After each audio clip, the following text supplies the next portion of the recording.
Hello, everyone. Welcome back to Geekin Out. I'm yours truly, the Nate Meister here for another Out of Your Mind review with my boy Gabriel freaking Cruz. Cruz, take it away. Oh, hello, my honey. Hello, my baby. Hello, my ragtag gal. This is a review of Mando the Show Review. Is that good? Yeah, I guess that's fine. Check. Check, please. Check, please. Check, please. Check, please. So, Nat, what is going on in your mind with our show Mandalorian season 3? I got peaches all over my damn mind, bro. Polka-tot peaches. There she is. Look at the peaches, my guy. Wow. Hey, Dear Lord, mommy, chill. Hey, mommy, chill. Jen's got his own peaches. All right.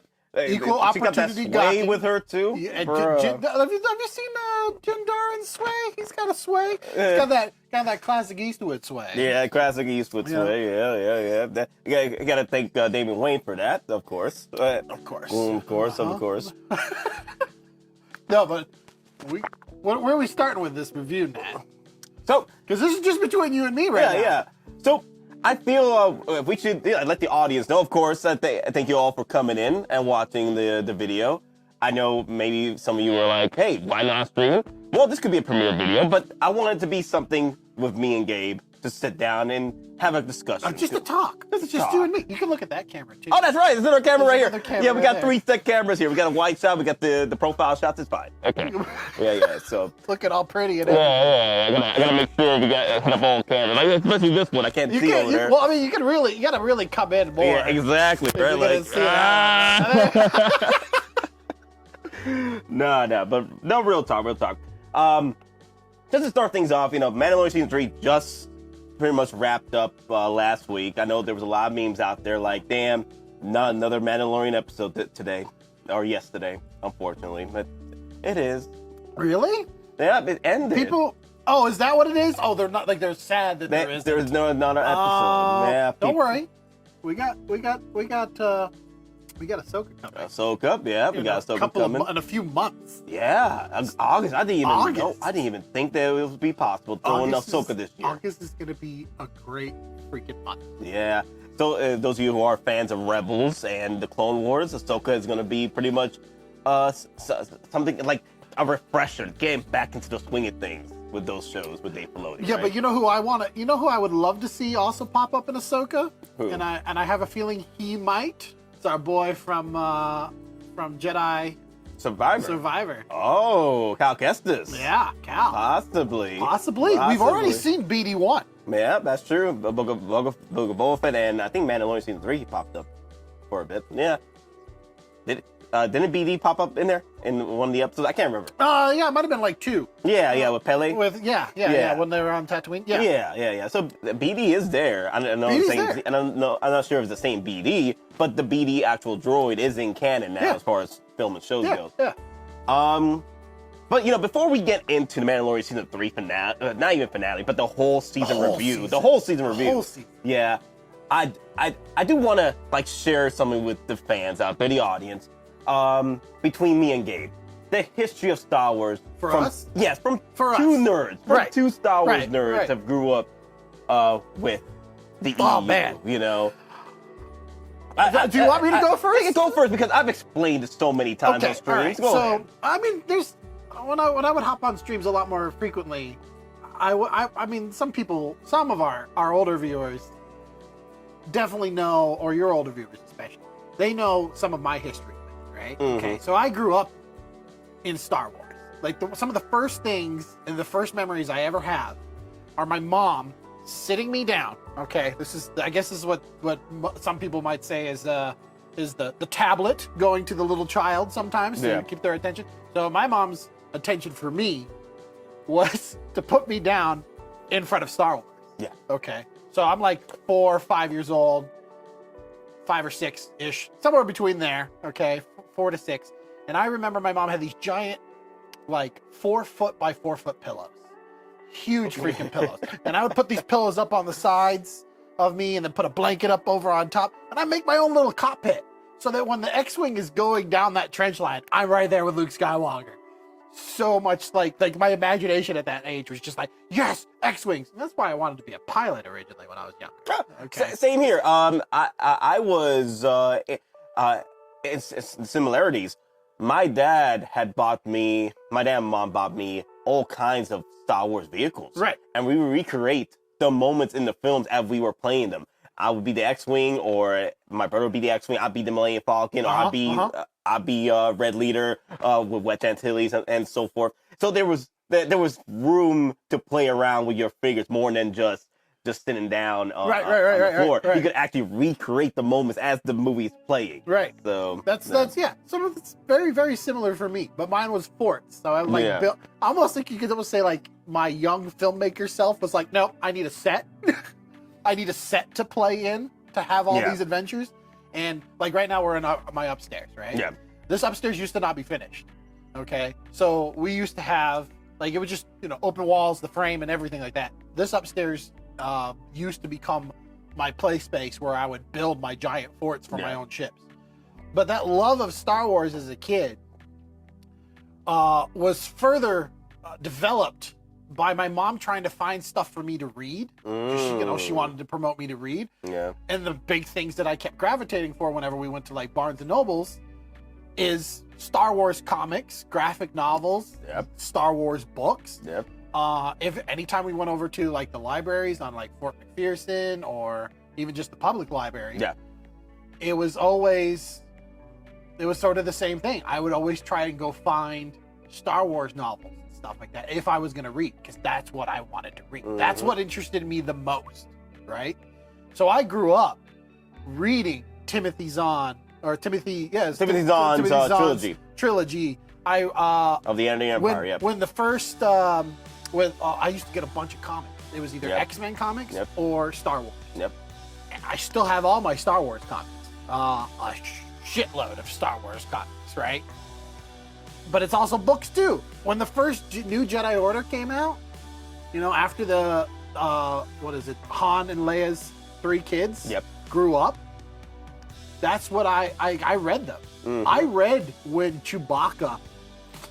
Spoiler alert. Rest in peace. Rest in peace. When Chewbacca died. Yep. In the original EU. Yep.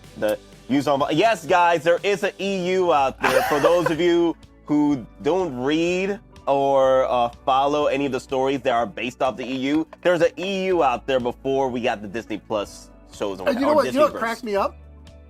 After the new Jedi Order, we had what was because the 3 kids it was Jason or Jackin, however. Jason, Jaina, and Anakin. Anakin, right? Mm-hmm. And the eldest went to the dark side. Yep. At a certain point. Yep. Like way later, after the Yuuzhan Vong and everything. After Yuuzhan Vong, the Yuuzhan Vong War is pretty much what the catalyst to him getting to the dark side of the Force. Right.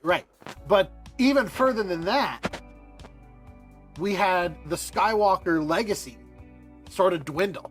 Yeah. Right? Mm-hmm. And there was a comic book series that came out also called Legacy. Because it was after the Yuuzhan Vong War, way in the future. I forgot the name. It was like this drunk Jedi. He was a Jedi. He was a Skywalker. Yeah, it was drunken Skywalker. I forgot his name. Right? Yeah. But I even remember reading those. Mm-hmm. And then this is after episodes 1, 2, and 3 came out, which was great. Like for me growing up, episode 1 came out when I was a freshman in high school. Mm-hmm. Wait, was it 2001? Yep. No, so I wasn't. So episode 1 was 99. 99. So I was a freshman in high school right when it came out, and then episode 2 still in high school. Episode 3 was the 2005. Yep. I just got out of high school. Yeah, I was 15 back then. So those 3 were the ones where I got to debut a Star Wars film for the first time since the 1980s. Right? Okay. I was born in 86.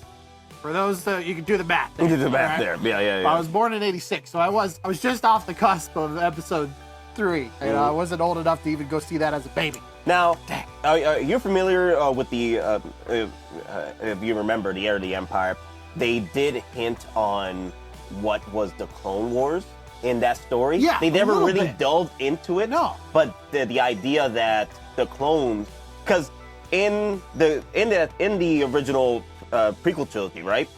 They're not the clones that we get are not the same clones that we get from the Emperor Empire. The Empire was a whole different setup where the clones were actually based off individuals back in the prequels that cloned themselves in order to help in the process of, working on things like, or labor, free labor at this point. Yeah. You let's say you clone yourself, but you don't have time to work on something that you can't do because you work on something else. You clone yourself in order to get that labor done. Right. There was a civil war at that point because the clones got tired of being slaves at this point. So, and that's how the Clone Wars happened. But George Lucas took it a different route. Did you like the clones that George Lucas went about versus Timothy Zahn's version of what the Clone Wars was? Because that was the idea of what the Clone Wars were. So the stuff that came about with Lucas when he came out with episode 1, 2, and 3. The way the Clone Wars worked on that was different. But at the same time, I had a lot of fun with it. I'm still young. I'm still sort of naive to storytelling, so to speak. I'm still getting used to new content, Jar Jar Binks didn't bother me as much when I was at that age. I enjoyed him. Right? I know people hated him. Fun. Yeah, it was fun. He was fun. Now that I'm older, I look at that character, I'm like, oh, it's a little cringy. It's a little cringy. Even after reflecting back and like watching Robot Chicken make fun of him, right? What's happened to you? You burn your face? I don't know. How do I wasn't like upset with how he went with the Clone Wars. I wasn't indifferent to it. It still had a direction and as a scale made sense, Even in going further, for them to really highlight that the clones were merely a tool to bring about the destruction of the Death Star, of the Jedi. Of the Jedi. Not the Death Star, but the Jedi. But that's literally their main purpose. Because if you look at the scale of how many clones were even created, it's not a lot.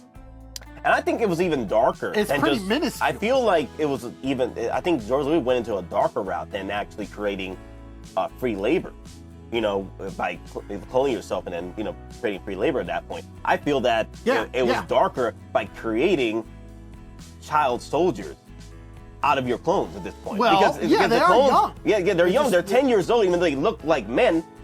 At this point, they're only 10 years old by the time the end of the Clone Wars. Yeah. So in the sense, they are children in a way. They aged. They accelerated in age. Can I make a quick little observation now? So our generation of kids growing up watching content, we watch so many instances of kids going into war. Yeah. So many. Gundam. Okay. Yui. Yeah. Power Rangers. Dragon Ball Z. Essentially, you go on. Yep. Right. Do you remember Code Lyoko? Yeah. Zoids. Yep. Just almost everything. Even Transformers. Even though it's about There's robots, kids involved there's with the Transformers. kids involved with the Transformers. Yeah, for the in war. the middle of their war. Yeah, We watch so much stuff where all of us kids went to war. That's a good segue. So, as growing up, right? Yeah. And it also segues into being a Star Wars nerds, and the two Star Wars nerds having the similarity where we grew up with Star Wars. Right. We had a connected universe, a connected multiverse of so many shows that were put out by Cartoon Network, by Disney, all together having this kind of like relationship with one another. There was moments where we had like episodes where like we had characters come from a different show to meet up with the characters, kind of like an Avengers situation. Like everyone thought Avengers did it first. No, cartoons been doing this throughout the 80s, 90s, and early 2000s before Avengers actually made that happen. As long as the IP was available for somebody else to grab. Yeah. Yeah.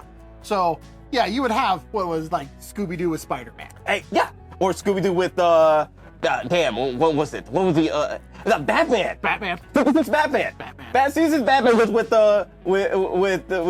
Scooby-Doo gang. Yeah. Figure out who done it. Yeah. No, that's very accurate. There was a lot of moments where we had that, which I think in a way helped us not be so critical when things would change. Yeah. You know what I mean? Well, we started learning as we got into our college years, right? And then even you and I ended up meeting because our taste grew. Our development for what we like and the complexity of the content that we like, I think also grew. Which I think also kind of goes into why you've been telling me, because I don't look at these things, that some people are not as happy with season 3. I think we already hit with what we talked about now, biases. Any biases you want to include? For me, getting into the biases of this review before we get into the actual review. If you have any biases you want to share, that for me, I like build-up. I like world building. When you introduce me into a world, I want to know what is happening with this world, right? And with that being said, the fillers that people feel that season 3 had were not fillers to me, because most of the time they had something of value to introduce me to this world that we call post Return of the Jedi, which is not what right now it's like 7-8 years after the Return of the Jedi. Yeah. So I want to know what's happening with Mandalorian as far as the galaxy itself, because we did follow Din Djarin for 2 seasons, but I didn't mind the world building in season 3. Right. And that's a bias there. And let me see, what else? What other biases do I have? I guess that's pretty much it for my biases as far as like this show is concerned, because I do like build up. And remember, going forward as we be critical with the show, I do like build up, and I do like a conclusion that meets that build up. So that's you also are a big fan of world development. Yeah. Like just how it develops and everything in general, right? Yep. So my biases, one, I'm sort of in the same boat as you. The more content I have, to me, the better. The more story development I get, the more backstories on characters I get. I love those things. I love having, even while we were on Coruscant, which we're kind of have that scene playing right now. Yeah. While we were on Coruscant, while it was a break from the original, the story that's focus is mostly on Din Djarin, right? All right, and Grogu, and especially in this season, Bo-Katan, right? I still liked getting more of what's happening outside of their little bubble. Yeah. That they're still. This is a spoil. Everybody knows the spoilers. Right? Yeah, I think we do a very good job not spoiling the show. Can we start adding spoilers now? Yeah, I guess we're spoiling territory now. Okay. So yeah. All right. So when we see the spy, all right, Moff Gideon's spy. I'm okay with this. I'm okay with watching the Doctor go through what he went through. Right. I have a feeling it's not the end. All right. I don't think so. There's more to it. And it's because in cinema, and this is where some of my bias comes from. I'm on filmmaking, right? Good cinema and good shows don't just show you content for no reason. They show you something because later it will be referenced. There is a purpose for it. One good example of this not being done well is episode 7. Where we get a view of Luke Skywalker's X-Wing under the water. You mean episode 8, Last Jedi? And then Luke just raises it up in episode 9 like it has no issue to fly off the planet. Oh, dear God. I don't want to talk about but he doesn't use it. No, doesn't. It has no purpose. Has no purpose at all. No. Well, then why would you ever show it if it had no purpose? Right? I have a feeling there's stuff with like the Doctor that's going to have purpose. But it's stuff that we're not privy to. Okay. Favreau and Dave Filoni probably already have plans for where things are going to go. Yeah, they already got the Mandalorian movie in talks, and season 4 is already getting written. It's already written. It's looking to get shot, and we got Ahsoka coming up. Right. But which is why, and correct me if anybody correct me if I'm wrong here. The rumors that went around where Favreau was upset with Kennedy. Yes. Because Kennedy brought Grogu back in. Yes. When he wasn't supposed to be in. It should have ended with Grogu not being there, right? Grogu was supposed to be with Luke, and that was the end of Grogu until whenever, right? Yep. But as soon as they changed it, then they have to change it, right? Yep. So there's this part, I guess, the big bias that I'm kind of getting at here. My big bias. I come from the filmmaking world. Everything in my perspective is usually based off of why they made the decision to do what they did. Okay? Why is the script written the way that it's written? Versus why was it shot the way that it was shot? Versus why was it edited versus the way it was edited? Okay? What changes were made in the middle of the process? Because that all technically affects the story that we're presented as an audience. And with the the rumors about Kathleen Kennedy coming on board, you can tell that most of the story of season 3, honestly, Grogu was not really involved with season 3. Not as much, no. Not as much compared to Bo and Din. He's more an audience member with us as well. He was like exactly. He was like an audience member. I feel like they added those in after the setback. The script was already written, and mostly everything was properly set up for season 3. Right. But now they gotta include Grogu some way, and it felt that's how I felt with Grogu. Like, Grogu was not really involved with the story as much. He was just, like you said, being an audience member to what's happening. Those same moments where you're like going, no, please don't do that. Grogu's sitting there going, no. When Grogu wants something, he sort of has more of a voice in this one as well. But he's watching the way we're watching. He's sort of involved with the way we're involved. So that's moving forward. I think that's part of my good things we loved about the season. I did love the character development of Bo and Din's character together. Developing the relationship, possibly some romance in the works. There's a romance. Because Katie came out in a recent interview that they did talk about Bo and Din's romance. Okay. And it's very hinted in this show. Okay. I think the reason why they didn't want to throw the whole romance all the way in, because they wanted to build it up. They want to see the audience reaction to it. Yeah, you didn't get romances like right out. Well, you didn't get the long-term romances that everybody wanted from Friends until like seasons 4 and 5, right? Or we didn't see Han Solo kissing Leia in episode 4. We saw that in episode 5 after their relationship. Right, but then you also separated Luke and Han and Luke and Leia, so that relationship could bloom. There's a lot of reasons why people write the things that they write. I really do think that we're going to see more of a relationship from them later. This is a time period where they're at war. Yep. You can, but in the heat of things, when you're in the middle of about to go fight somebody, you don't just stop usually and be like, by the way, my helmet likes your helmet. Granted, with that being said, do you feel with this connected universe that going forward, let's say, for example, Ahsoka, right? Yeah. There are characters involved in Ahsoka that people will not know because they were involved in Rebels. And I would assume that the viewer would have to go and watch said show, which would be homework for most people. I'm talking to you, Denobi. Homework at this point to watch Rebels to see how these characters came to be and what they have involved with Ahsoka.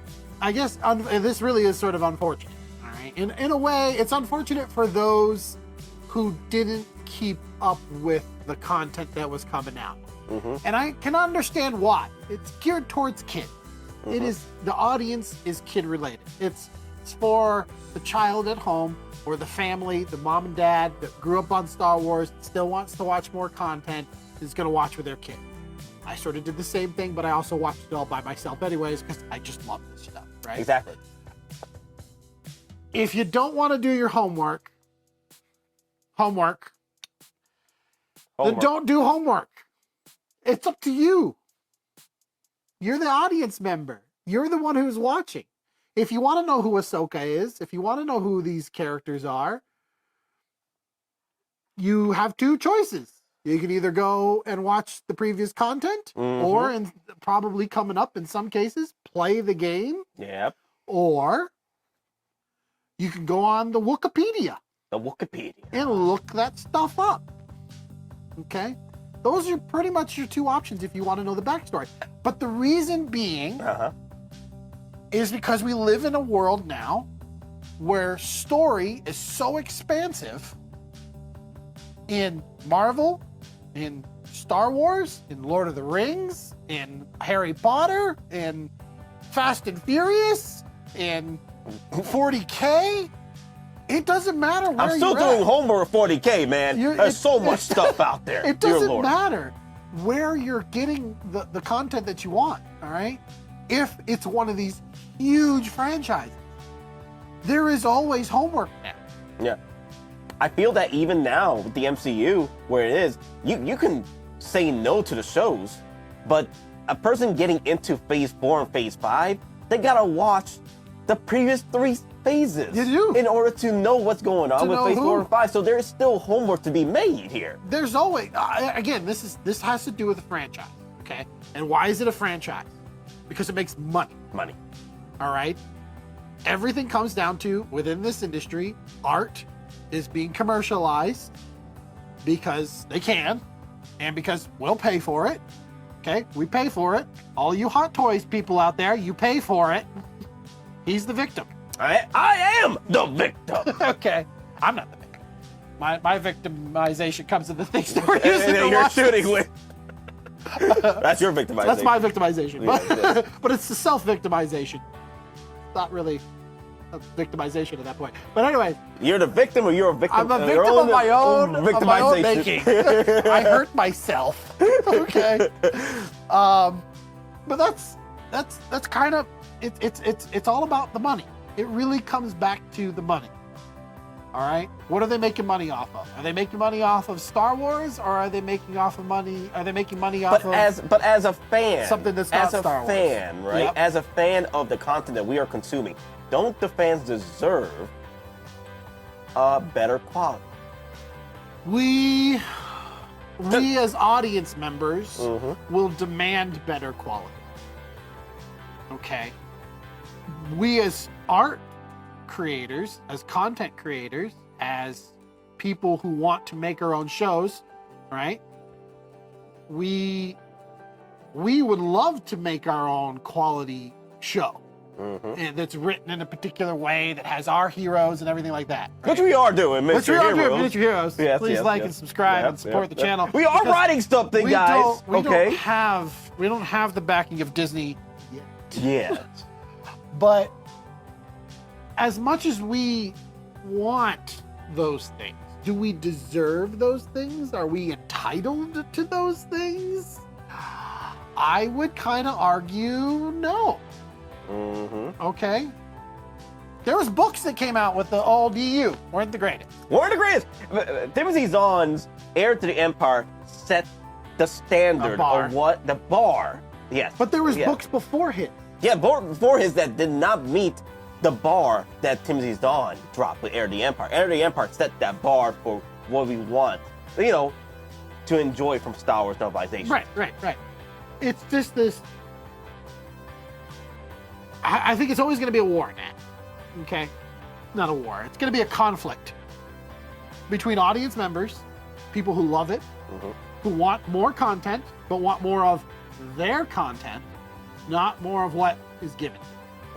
Okay? If you want to see something changed, you got to change it. Plain and simple. You want to see better Star Wars content? Become a writer. Try to weasel your way in to LucasArts. Get on that writing team and start trying to fight against shaping the overall story, because that's the only way it's going to happen. They will listen to us so long as we are buying their content. And that's the kicker.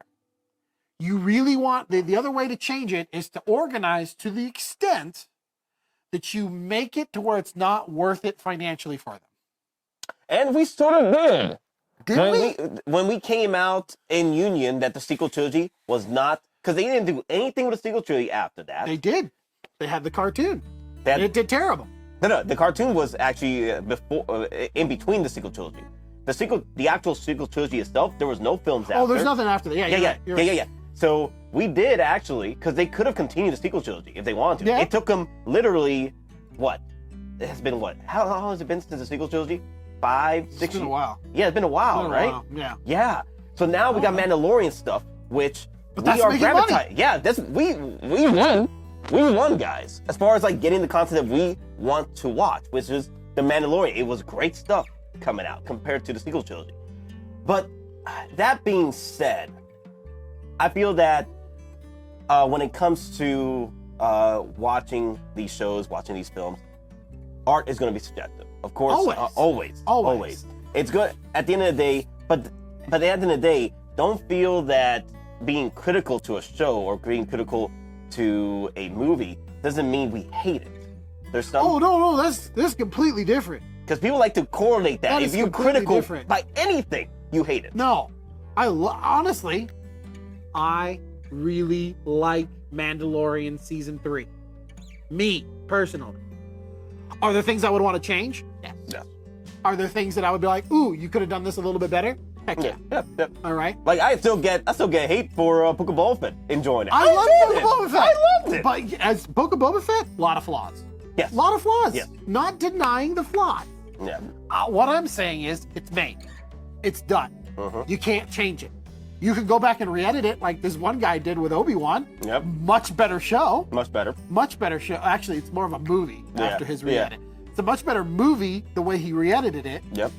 But overall, still the same story. Okay, still has the same characters. It's just got a different pacing. It's put together completely different. Andor, to me, is still kind of topping Mandalorian right now. I think people are like, ghosting Andor, but honestly, Andor, I'm just sad that Andor did not get the same viewership as Mando or Kenobi. That's okay. I'm getting a second season anyway. Yeah, it's still a great show. A great show. I mean, it set the bar as far as storytelling for Star Wars shows. Yeah. And not Star Wars films, but Star Wars shows.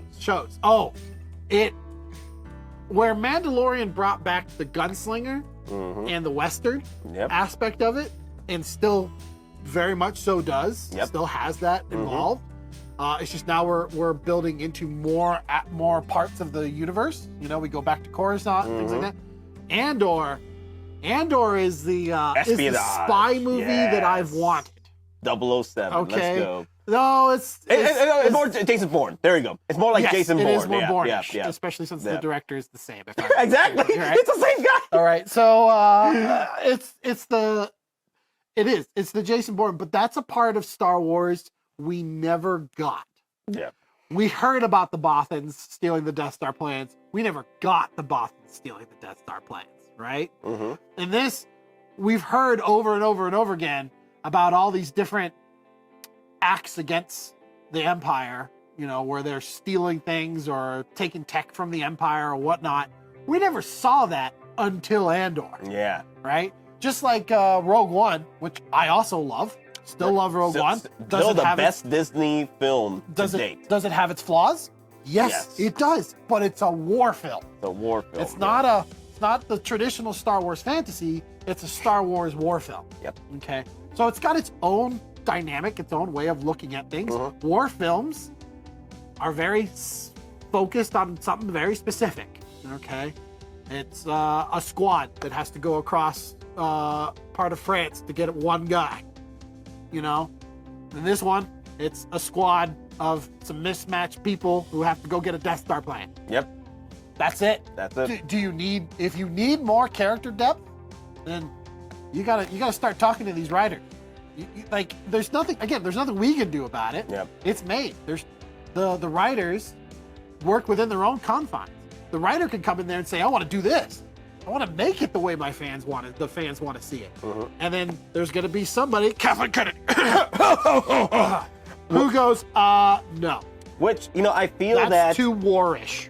Which I feel that Kathleen Kennedy did delve into season 3, put her own 2 cents into it, because with Grogu being less involved in the show the way he was in season 3 compared to season 1, season 2, I felt that he got dropped in after Kathleen Kennedy did not enjoy the fact that Grogu was out of the game after season 2. We gotta bring him back. And with season 3, but that's the money side. Yeah, money side. That's the money side. Of it. We will not, as long as we live in a world where money is more supreme on this, okay, where the business side of it is the ruling side of it overall, the art side that we want, the story development side, is always going to suffer. Yeah. It is always a war between the studio and the artists, okay? Always. Director wants something specific, studio says, no, we're only giving you money for this thing. I don't know how many times you could probably go onto Google, you could look up old articles of how many times the studio warred against the director, or warred against the writer, or vice versa, or the writer of a very big prominent book just walked off the set and said, that's it, I'm done, and the studio rewrote an entire film. Even Henry Cavill, he walked off season 4. Not walked off, but he's left. done with Witcher. Because he's not enjoying the content after season 3. Right. He's but like, I don't want to be a part of it. And that's his prerogative as an actor. That's his work. That's his job. Yeah. Right. I don't blame him for that. Yeah. I am also, as much as I do love the Witcher stuff, because I've read all the Witcher books now. I'm finished with all the Witcher books and I'm loving them. I never played the games. Loved the first season of The Witcher. And then the second season, I was like, what are we doing? Yeah, I felt the same way. What are we doing here? Yeah. Even on the video game side of things, you said in the very first season on the behind the scenes that you're trying to go more with the books, and then the second season is not going with where the books went, like, at all. At all. Like, now not at all. There's a few little moments, but they're really going way out of bounds. And then there are some folks that did enjoy second season. Right. But then when I looked at it, I'm like, where are we going here? I feel the same way that you do. Like, okay, I'm still liking what I'm Yeah, watching. I'm liking. Yeah, exactly. It's still a witch. It still feels Witcher-esque. Yep. But it's not what even they said. So on that regard, I'm still getting content that I like. But if it ends, then it ends. And I feel we're in the same boat with Mandalorian. We're enjoying the content we're getting with Mandalorian. There are some critical aspects that we can put our 2 cents in and how we feel about it. Oh yeah. But at the end of the day, I enjoyed season 3 for what it was. And I think we are going to delve more into what we liked about it. I think, what's the Galaxy doing? World building.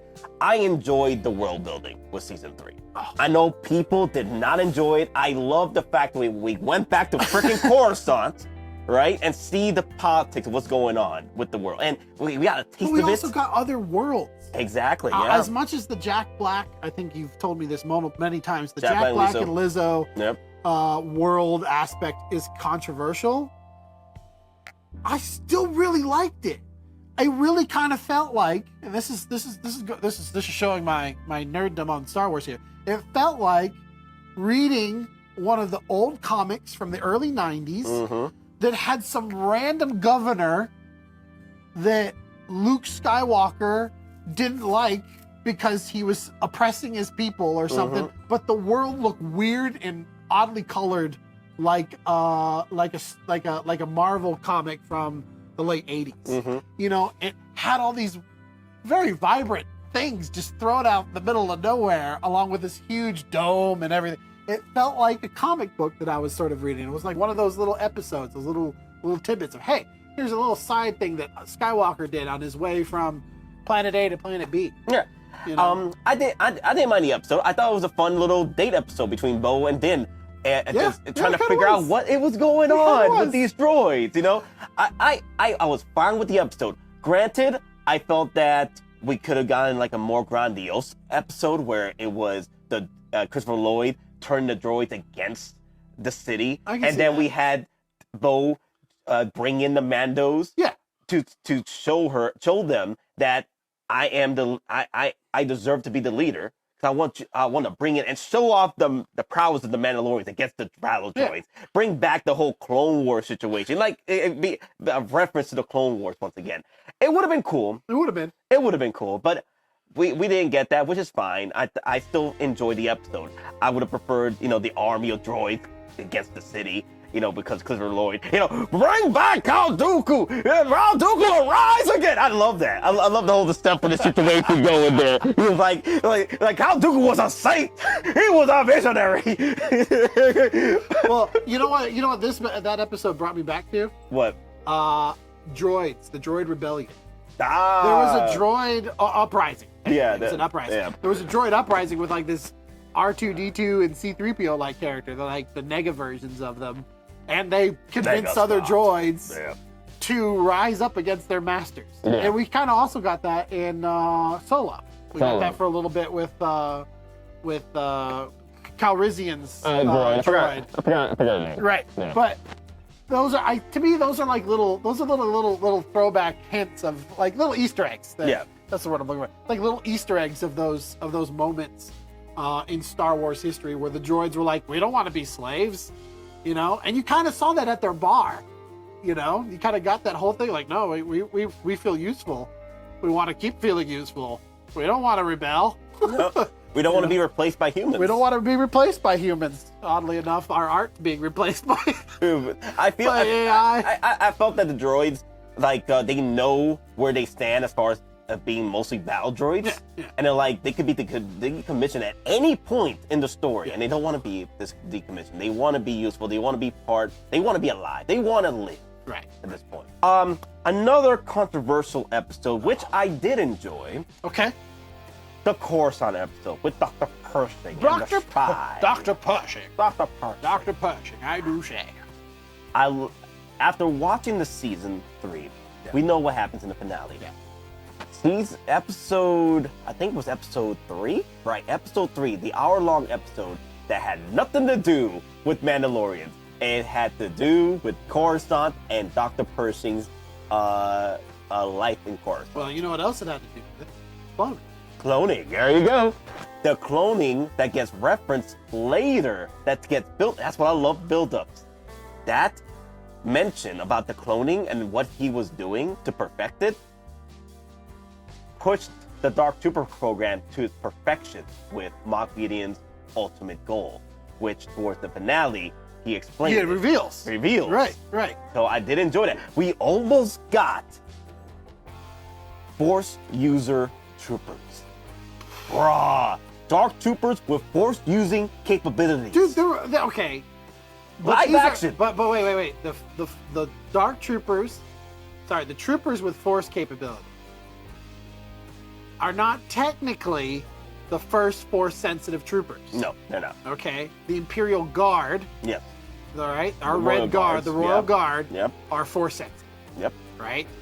Okay, so it's not like it's a brand new concept to have troopers that have the Force. But I like the fact that they're bringing it live action, though. No, but it's a new concept that you're going to take midichlorians from a host and graft that into a non-Force user. Creating a new Force-sensitive clone. Mm-hmm. That's new. That was new. That's what I love about the episode. Even though people did not enjoy it because it wasn't Mandalorian, it had to do with Dr. Pershing. I love the episode telling that's part of the story. He also explains how he does it, though. Yeah. He explains, and this was a thing that I was like, holy crap, this has to go to Palpatine, because you and I know in Heir to the Empire, right, in the Dark Empire series, Palpatine is a clone. He is. Yeah. When Palpatine dies from the second Death Star, technically he just Force ghosts and goes into his other clone. But he kept deteriorating over time because he hadn't found the right body yet. Right. Right. He even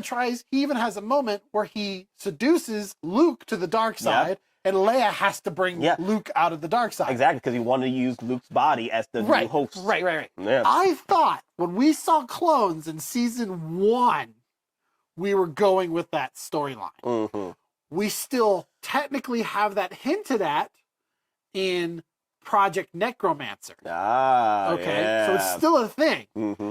But now we're learning that Project Necromancer is completely separate from Gideon's self-cloning project to put the force into himself, right? Yep. And that was Pershing's concept and his additions to all of this. Yep. And this is where the fan theories sort of come in. And remember, everybody out there, fan theories are not facts. They're still opinions. They're opinions. Okay? My theory, if it's disproven by the show, doesn't make me dumb or anything like that. It just means they wrote something different. Mm-hmm. And there's nothing I can do about it. Yep. Okay? Unless I work on the show. Disney, please hire me. Anyways, Dr. Pershing is not gone yet. We saw him for a reason. We saw his mind get wiped for a reason. We saw the concept of his cloning process. We saw that be displayed for a reason. If they use the storytelling elements that they should be, which as far as I know they have been, Mm-hmm. we don't show anything that isn't relevant. There is something in the works in future episodes or movies that is going to reference Pershing's research or even bring him back in. Or his demise. At this point, I did enjoy that aspect of the episode. Also, the understanding of what's going on in the inner workings of the New Republic. We've got the bureaucracy. Yeah. We got a spy involved, a Thrawn spy, Moff Gideon Thrawn spy involved in the New Republic, making moves in order for the rise of the new empire. So that's what I love. I love these sprinkles. I'm telling you, Thrawn is going to be. I'm predicting it now. Again, fan theory. I am predicting it now to the audience.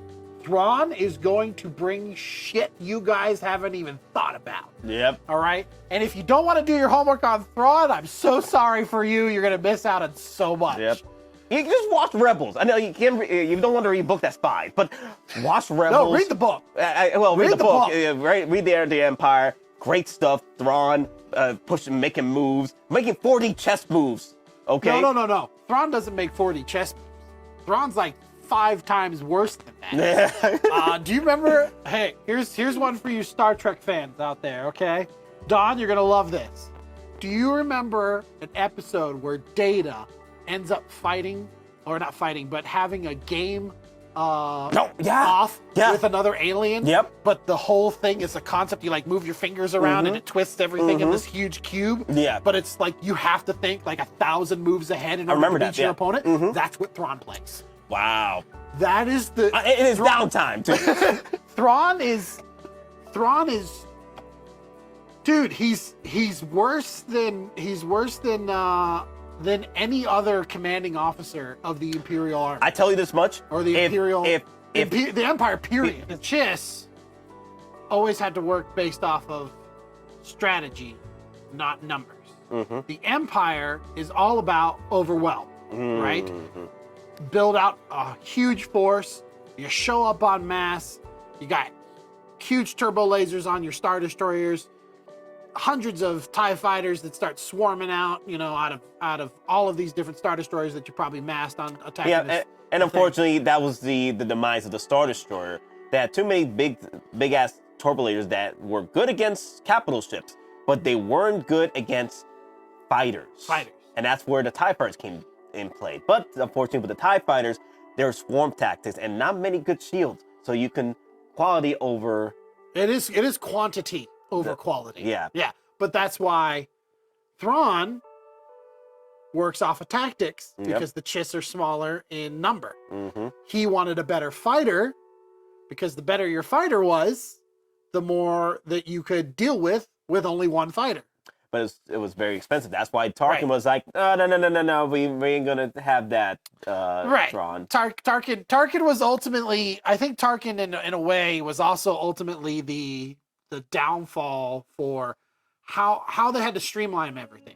Everything had to go technically, I guess that's the bureaucracy of it, of the Empire. Period. Yep. You know, it's that you have all these different military experiments, which we're also seeing in the Bad Batch, right? Which I think the Bad Batch is Project Necromancer. I think that's what Bad Batch's episodes were about. You know, that was the project that they were trying to get approval with Tarkin to continue funding. Yeah. Whereas, our boy Thrawn is all about his TIE Defender and trying to make better gear and better equipment. Yeah. Tarkin is more him and not Jyn Erso's father. Galen Erso. Galen? No, not Galen. Krennic. Krennic. Thank you. Krennic. He's all about Director Krennic. like, you know, a massive amount of power that will blow up a planet. Yep. They all have their super weapons, which is very Nazi reminiscent. Yeah. You know, the Nazis had something very similar. Yep, they did. They had the jets that they were trying to work The on, super the atom tank. bombs, the super tank. Yep. Each one was like, "Oh, this is the best thing we could ever create." Yep. And each one of them had their own problems too. You know. Yeah, the super tank was only used like twice. No, they never made it. But they did. It was Not the mouse. No, not the super tank. The super train. My bad. I meant there was a super tank, but there was a super train, but they only used one. It was like a big ass train with a huge cannon. Which huge cannon, the hugest cannon The ever biggest cannon ever. Yeah. on the train, and it was only used twice. Because it needed rails. Because it needed rails. Yeah. Yeah. Talk about putting things on rails. Yep, Nazis literally defined putting things on rails. Oh damn. Yeah. Yeah. No, But they did try to create the super tank, but then the super train, it was like only twice. Only twice. Yeah, they couldn't create the super tank. It was too big. Yeah, it's too big. It's too big.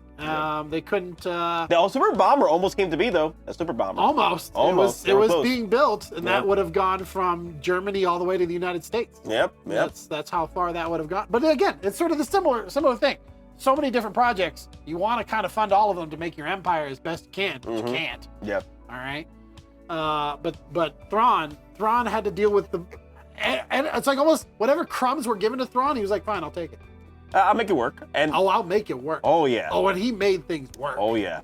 You know, I would almost say it's only because of luck that End of Rebels turned out the way it did. Yeah. Pretty much luck at this point. And also, of course, a Jedi. Usually when you factor in space wizards, that's pretty much Deus Ex Machina at that point. Usually, the Force sets up things for the victory. It may not be as fast, but that's how the Force works. Works in mysterious ways to set up the victory in the long run. We might see the villains win, but in the long haul, the Force brings balance. Allegedly. All right. So what's our next topic now? All right. I think we already mentioned that, you know, we did enjoy the Dr. Pershing episode. I enjoyed it. I wanted to see what was the Republic doing with the Imperials that were pretty much joining them now. You know, that I wanted to see what was going on. It kind of like reminisces to what happened with the Nazi scientists going into somewhat, yeah. Yeah, somewhat, yeah, in somewhat, a way. yeah, yeah. So they hint things like that. Yeah. Next one that we enjoyed. Mandalorians versus the Pirates arc. The one thing I do want to say, in the very first episode, I love the fact that the whole sequence with the N1 Starfighter versus the fighters, right? Yeah. Pretty much explained what a Mandalorian is. You're both hunter and prey. He was prey, and he became the hunter. You know, Nat, I would almost argue that the prey aspect is always just a feint. It's always just a feint. Yep, a feint. F-E-I-N-T feint. It's like fencing. You make them. It's like I'm gonna kind of go back to the Princess Bride here. Yeah. When our main character our big hero was fighting Inigo Montoya. There's something I ought to tell you. Tell me. I'm not left-handed either. Sort of the same thing. Mandos are always just over there like, oh, I see you shoot your blaster with your left hand and I use my left hand, but guess what? I'm not left-handed. I see you have fighters, but I have a better fighter. I have a better fighter. That's true. That's true. I see you have more of them, but I'm a better pilot. He's a pretty good pilot. Yeah, he's a very good pilot. From the the show didn't show a lot of Mando being, you know, his old foot soldier self a lot in this show. Yeah. But they did show us a lot of his moments being a fighter pilot, and I'm like, damn, he's always been a good fighter pilot, even with a rinky-dink ship that was the Razor Crest, right? Don't call that ship rinky-dink. Okay, it's a rinky-dink. That's not a rinky-dink ship. Rinky-dink. No, it's not. It's the Ex Machina of rinky-dink. No, it okay? is not the Ex Machina of rinky-dink. It's the Millennium, poor cousin's Millennium Falcon, okay? No, look. The Razor Crest is a beat-up, old 1960s Ferrari. It's with half the engine working. It's a Porsche 911 that has been brought back to life, okay? It's a beautiful machine. It does the job very well. It's just other people like Jawas and smugglers and pirates don't treat it as nicely as they should. Okay, granted. Okay, with that being said, that's it. He turned that he turned that into a fighter. He was taking on TIE fighters. I'm like, at this point, it must be the Ex Machina. It has to be just the story because with that fighter. But then we put him in the N1 Starfighter, and this dude is freaking outmaneuvering cruisers, everything. He's flying circles around. Everybody. Flying circles. So, Mando, the one thing I did enjoy Mando Season 3 is that they did showcase his fighter skills. Here's a good way to put it. Okay, the Razor Crest is his sleeper minivan. This minivan. All right, with nitrous oxide in it. Down by the river. All right. That's what his Razor Crest is. It's a sleeper minivan with nitrous oxide, ready to go and race Toledo. Toledo, right? yeah. All right. That's what that is. When he gets the N1, he gets a sports car. Not a sports car. He gets his hypercar. Hypercar is above a supercar. Yeah. All right. Yeah. He gets his hypercar with all the bells and whistles, and he's just gonna go to town now because he has the tool that can do the thing that he wants it to do. Yeah. There's I think the really cool thing that they show in the show between the Mandos and the pirates is the organization. The squad tactics. Okay. The I tactics. loved it. Yes. One is just get in there, shoot them up. We're a bunch of old school banditos, you know, or a bunch of brigands that are raiding the villages and raiding the towns and have no real organization other than that guy's our leader. Yep. All right. Whereas Mandalorians, first off, we see them training. Yep. We see a hierarchy. Yep. We see people following orders. We see people paying respect and homage to other people, not just afraid because that other person killed that person or that guy's my boss and I don't want to cross him. It's none of that. It's that, no, there's a structure. I did like that too. Like they showed that they are aware that who they are, trained-wise and experience-wise. They would bring in a certain Mando, Team A and Team B in the fight. And they were a squad leader for Team A and Team B to lead the team. And they accept that. Like, I know where I am as far as like my experience. Yeah. I want him to be my squad A leader. Yeah. Wow. You know, I liked how they developed the I guess at this point the world building with the Mandalorian structure as far as combat is concerned. And it also goes into that whole concept, sort of like with Thrawn. One has tactics, the other one just has brute force. You know, one has more fighters, clearly. You know, they have more actual sub fighters that they're going to throw out. Yep. And the other only has two, has a fighter and one that's a fighter transport hybrid.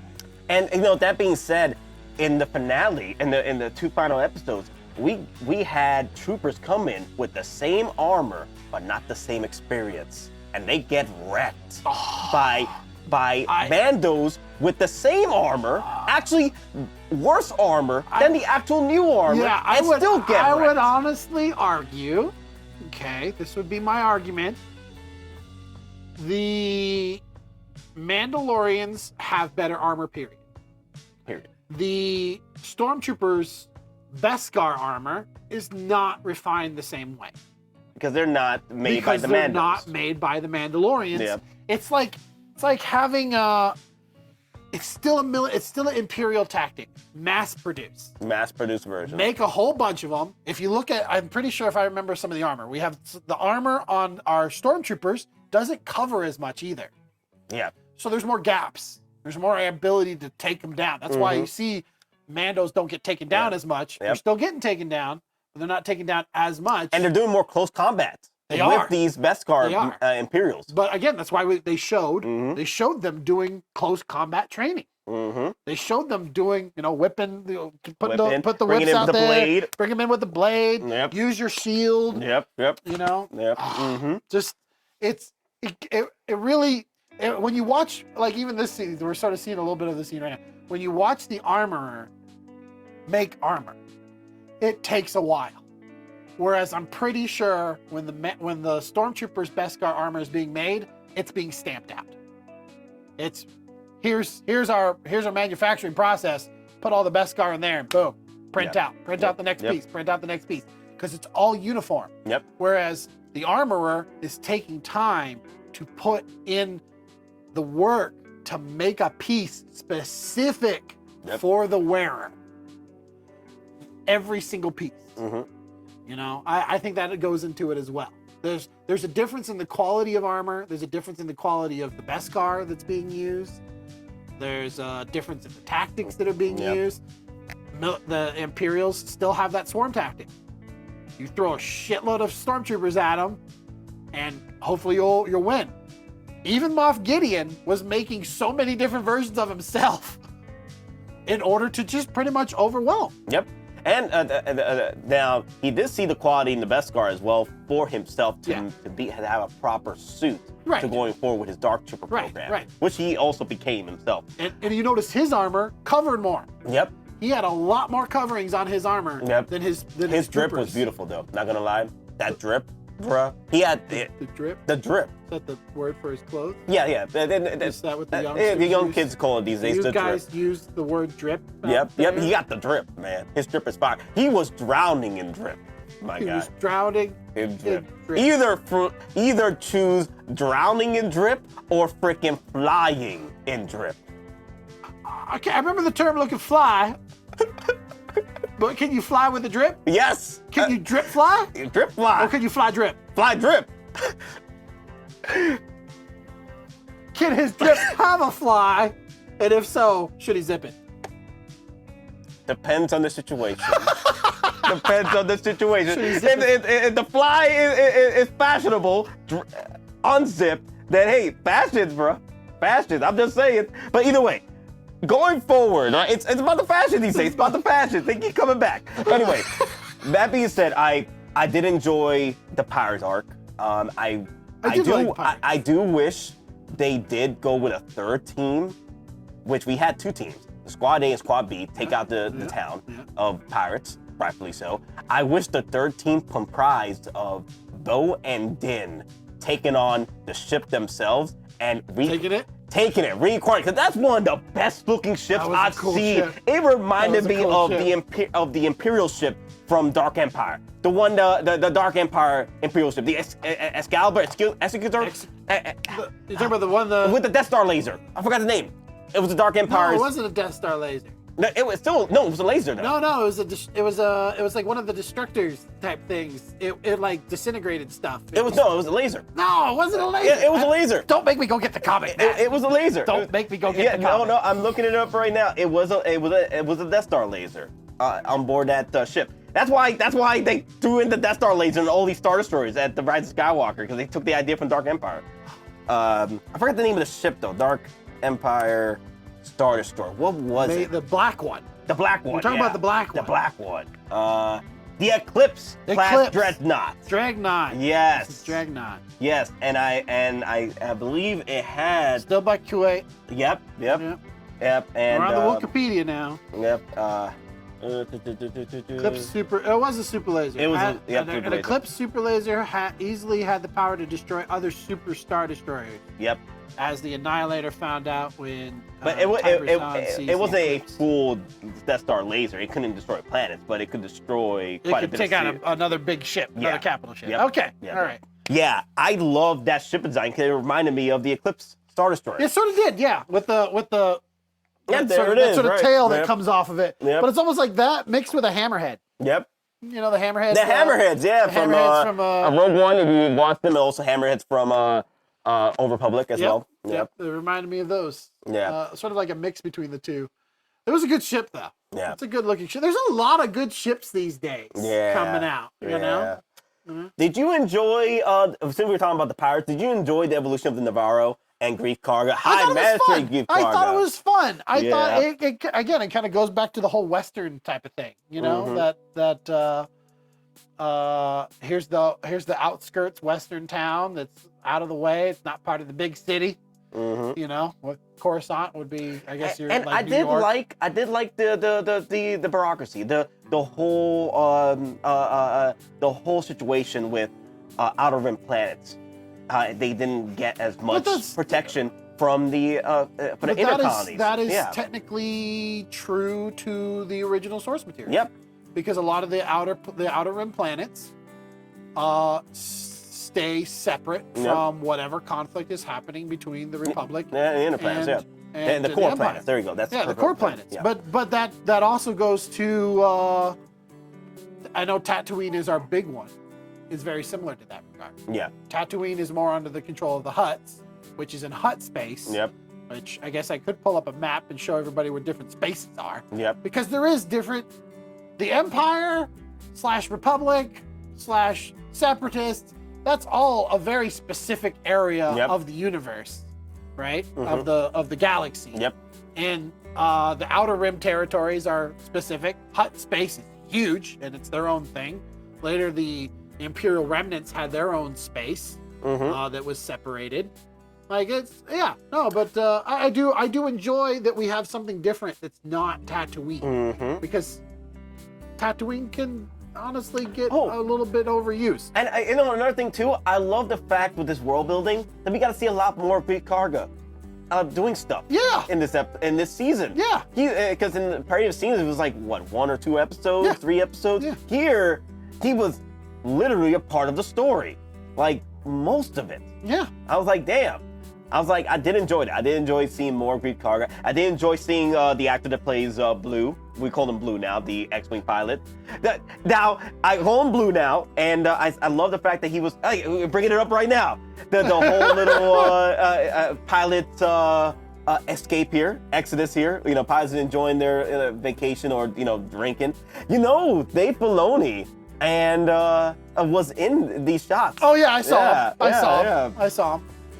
The scene always reminded me of World War II fighter craft that are stopping at the Pacific Islands. Ah, yeah. Okay, like the Pacific Islands were the base of operations to be able to sort of skip between islands in order to get to Japan, right? This is sort of what this reminded me of. And we had our boy. Zed. Yeah, let's go, baby. So glad he was in this. Yes. So glad Zed was in this. Yeah. But no, I did like watching Mr. Kim from Kim's Convenience. Yep. Back. What are you calling him, Blue? I call him Blue now because past videos call him Blue. I love his work with his X-Wing. Yeah. I can't wait to see him actually use it. Yep. Like, I want to see how good of a pilot this guy is. I really want to see how good of a pilot this guy is. I did get scared for him at one episode.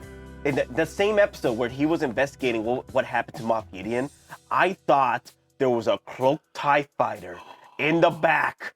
A TIE Phantom? A TIE Phantom ready to bring him down. Because it felt that way. I know TIE Phantom, if you guys remember, it's one of Darth Vader's most prized secrets that he tried to bring into play. What was that? What game was that? X-Wing. No, That was Star Wars Rebel, Star Wars something. No, it was one of those. I played that arcade games. Yeah, it was an arcade game, and it had a 2-disc situation. Hold on, you had to do 2 discs. Looking this one up. It was 2 CD-ROMs. CD-ROMs, yes. Yep. TIE Phantom. Yeah. I'm pretty sure it was the TIE Phantom. It was a TIE Phantom. Yeah, TIE Phantom. TIE Phantom with the cloak.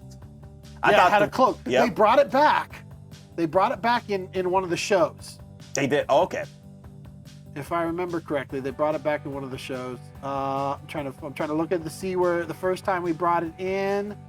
Appearances. Rebel Assault 2. There you go, Rebel Assault 2. I knew it was Rebels. Assault I knew it was 2. Rebels. I knew it was Rebels. I had it for the PS1. My dad bought it for me and my brother. Dude, that thing had one of the most hardest freaking arcade moments in the history of ever. You have to go into this freaking facility with the X-wing and try not to crash. Bro, this is showing our age here. Bruh. Bro. This is really showing our age here. Bruh, it got really crazy in those X-wing moments. So, bro, I know it was an arcade, but bruh, it got real crazy. Oh man, it was annoying. But I loved it. I loved it. Oh, I love that ship, man. That ship was so cool. Dude. But it was big. It was more like a Tidarian shuttle. Yeah, it was larger. Oh, it was, you could fit 3 pilots in there. Three crew members. 3 crew members. Plus space for I think for a small squad or something. Yeah. If Vader ever got that mass produced and functioning, it would have been the end of the Rebel Alliance. But remember, in the game, our whole purpose was to destroy the secret facility that was attached to a planet. We had to destroy the cloaking device that was on the facility that was attached to a planet. Yep. And then we blow up the facility in the game. Yep. Man, that brings back some memories. Brings us back. That's old school PC for me, man. Mm-hmm. Like super old school PC. I did like using the B-Wing in the arcade, but then we got more into the X-Wing, and we got several fighters involved in that game too. We played around with the B-Wing, played around with the Y-Wing, the X-Wing, I think the A-Wing at some point. But yeah, it was fun. Oh man. It was fun. It just brings back memories. Brings back. The one thing that people complained about this show, it wasn't called Mandalorian anymore. It was called more the Book of Bo-Katan. The Book of Bo-Katan. I loved it, okay? I love the fact that we got Bo-Katan's completed hero story. Because I've been following Bo-Katan since Clone Wars, Rebels. Mommy Cakes has always had the Mommy Cakes. I know she's 60 years old, but she's keeping herself looking. 60? Yeah. No, she's not. She is. No, she isn't. She is 60. No, she's not 60. She's pushing 60. What the heck, dude? The character. The character. I thought you meant the actress. Katie. No. Like, no, she's the not. Character. The character is 60. If you really time it out, she is close to being 60 years old. Mean, but it's Mandalorian. Sandra Bullock is close to 60. She's still looking good. Yep. You know, J-Lo's still looking pretty good. Yeah. She got some good genes. There's some 60-year-olds. And also, she's full-fledged Mandalorian. Some Mandalorians, they got this a bit more, age slower? Age slower, like elves. Like elves, yeah. Mandalorians. Half elves. Mandalorians do have that superhuman Mandalorian, pure-blooded Mandalorian. But either way, I did enjoy the hero story because we've been following this character for nearly 10 years, and I wanted to see her conclusion. Yeah, me too. I don't even think this is not even a conclusion technically. No. This just sort of wraps up what's happening with Mandalore as a planet and where the Mandalorian group is going, where they're heading. They're heading back to their roots. That just means we're going to get more Mandalorian seasons. Are going to pull in more Mandalorian. I have a feeling, fan theory, okay, not facts. Doesn't matter if it's changed in the future. We're going to get more development of Mandalore. Yeah. Even if it's we're focusing on Blue here, okay? And maybe he gets the story, or we go back to watching. I feel that we're going to get more Mandalorians. Rangers of the New Republic I feel that they did include story elements from Rangers of the New Republic into Mandalorian Season 3. Because there was elements. There's supposed to be elements of it. Yeah. Right. Yeah, because, things happened, with Gina Carano stuff that never came to be, unfortunately. We lost a show, but maybe it'll come back. Doesn't matter. Yeah. It's gone. Like it doesn't mean that everything is completely scrapped. Yeah, there's You still. know? I think we are getting elements. Same with the Rogue Squadron movies. Yeah. I still want Rogue Squadron movies. Disney, hire me and Nat to make Rogue Squadron movies. We will write and produce and direct these movies to the most epicness that they could ever be. Yep. All right. We know fighters. I'm not a pilot, but I can hire pilots. We can hire pilots. Yep. All right. We'll make full 360-degree rigs for our pilots if we have to. All right, we'll go. You know what? No. Better yet, Disney, give us the budget to make real X-Wings and we'll Top Gun this shit. Dun, dun, dun. I will Dun, dun. I will drop 200 pounds to fit in a freaking X-Wing if it means it's real. You could do a show based off X-Wings because look what Tom Cruise did with Top Gun 2. But Top Gun 2 is literally Star Wars. Exactly. Like it's literally the Death Star trench ride. Yes. But with an F-35. F-18? No, F-35. F-35. No, we use F-18s in that. Did they use F-18s? And Top Gun 2 was F-18. And then F-14 towards the end. And then we had the SUs. No. That's not the new fighters. No, they did use F-18. It was F-18. They used F-18 like Fs or something like that. It was F-18, then they went into the F-14 versus the newer SUs. Yeah. That doesn't make sense. That's fine. Yeah. That's fine. Yeah. But the Ex Machina, Tom Cruise. You know what? It would have been better if he got into like a P-51 Mustang. Dear Lord. Did he get into a P-51 Mustang in this movie? No, but it would have been hilarious to watch a P-51 prop fighter from World War II / the Korean War go up against what is it, the Su-38s? Yeah, 38s. Or Yeah. something like that. Yeah, the newer SUs. I forgot. Is it the SUs or was that a MiG? No, it's SU. MiG 31. No, it wasn't a MiG. Okay. It was SU. See, nerddom. Yeah. We know fighters. I know. Let us do. I want Rogue Squadron. I want Rogue Squadron. I want Rogue Squadron. Rogue Squadron based on what X-Wing Squadrons did, bruh. Can you imagine a story, a film just like that? Yeah. Or a show based off Squadrons? Yeah. Bruh. Dude, Wedge Antilles. Wedge Antilles. Was it Ty? Oh, freak, what's the... Oh, dude, I have all of the omnibus of all the comics. Yep. And a whole bunch of the hero books. of the TIE Fighters, I forgot his name. He joined up the Rebels later. There's so many... There's so many different heroes. He's not a hero of the TIE. Oh, you're talking about the TIE Interceptor pilot who pretty much like was like a huge ace. Yeah. Yeah, I know you're talking about. I can't remember names at the moment. Yeah. Because we're on Mando. Mando brain. Mando trip. I'm sorry, we're getting more You're sidetracked seeing here. how nerdy we are with Star Wars, everybody. Yeah. But all right, so let's move on. So I don't think we need to talk more about Bo-Katan's hero story because we did enjoy it. I enjoyed it. Did we sidetrack Mando a bit? We did. But it helped build up the story going Again, forward. for me, I don't care. Yeah. For me personally, I'm sitting there, I'm watching it with my boy, watching it with my mom, huge old school Star Wars fan. She watched those movies, the original movies, in theater when they came out as a teenager. Yeah. Like, for her, honestly, even this, like, you remember we were talking about the homework thing? Yeah. For her, no idea who any of these new characters are. None. Never seen the Clone Wars episode, never seen a Rebels episode. She's watched all of the movies and the shows. That's it. She still loves it. She still loves it. She's looking forward to Ahsoka. She doesn't care. Because it's just for her, it's just entertainment, it's just fun.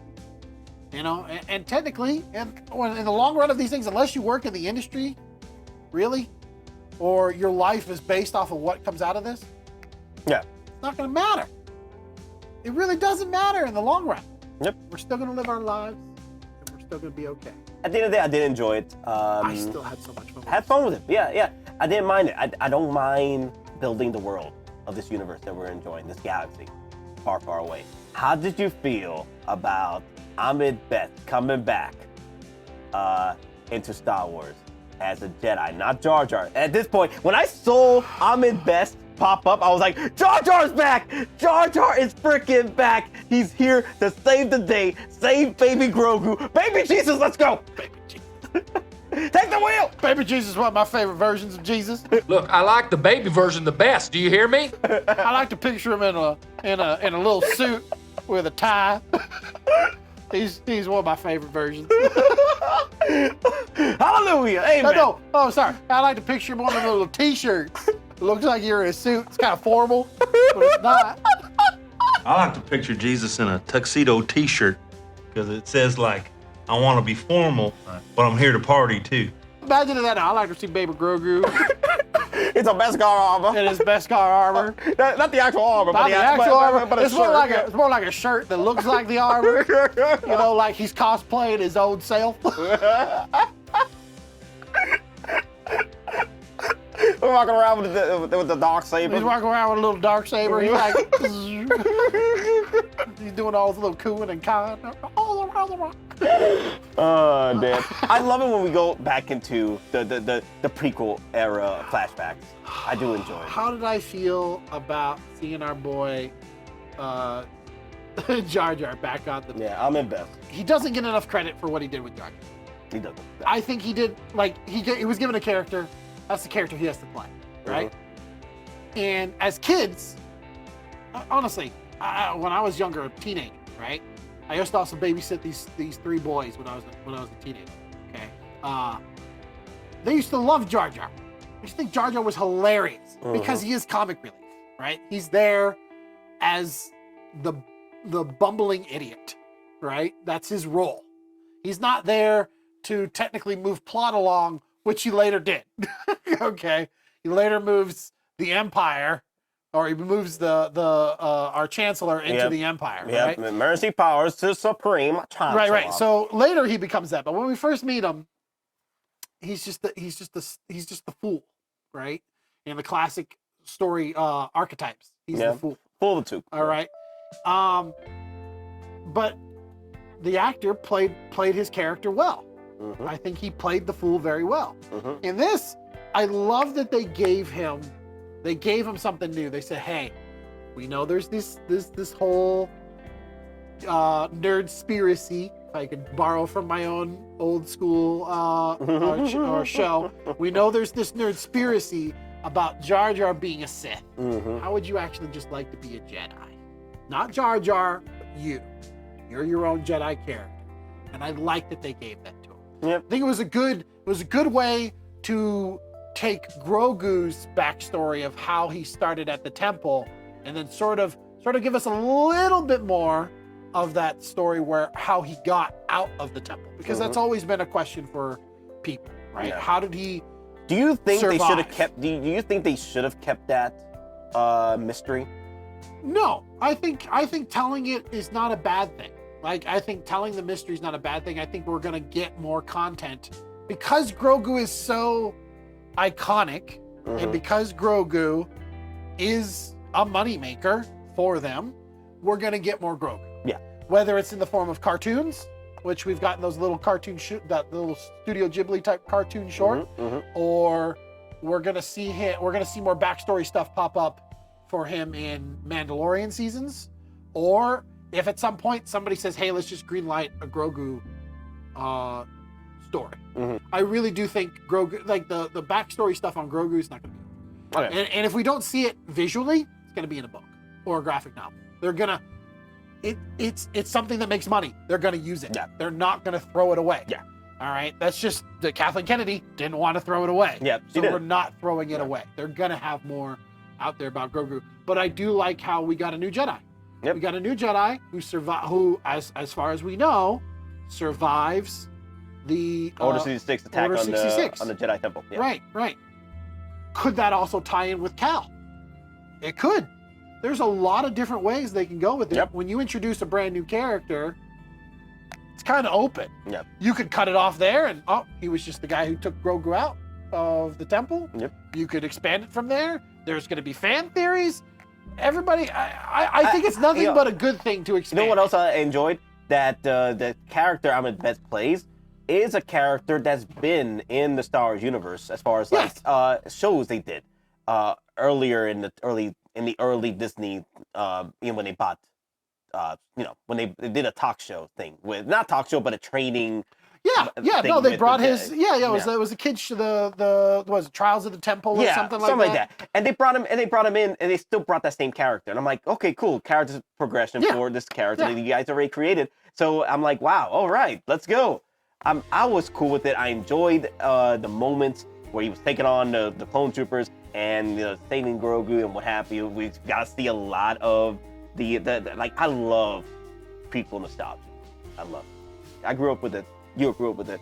I love seeing LAATs popping out, taking on the nostalgia sells. Yeah, it does. It does. Bark spears galore, clone trooper. I love it. I wish they would do a prequel series based on the attack of the Jedi Temple. I would eat that up.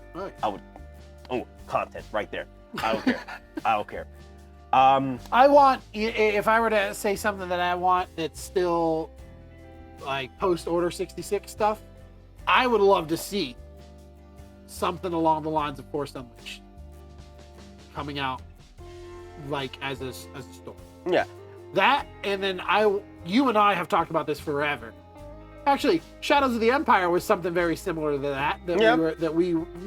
We made a fan film, little short of. It was something similar to that type of stuff.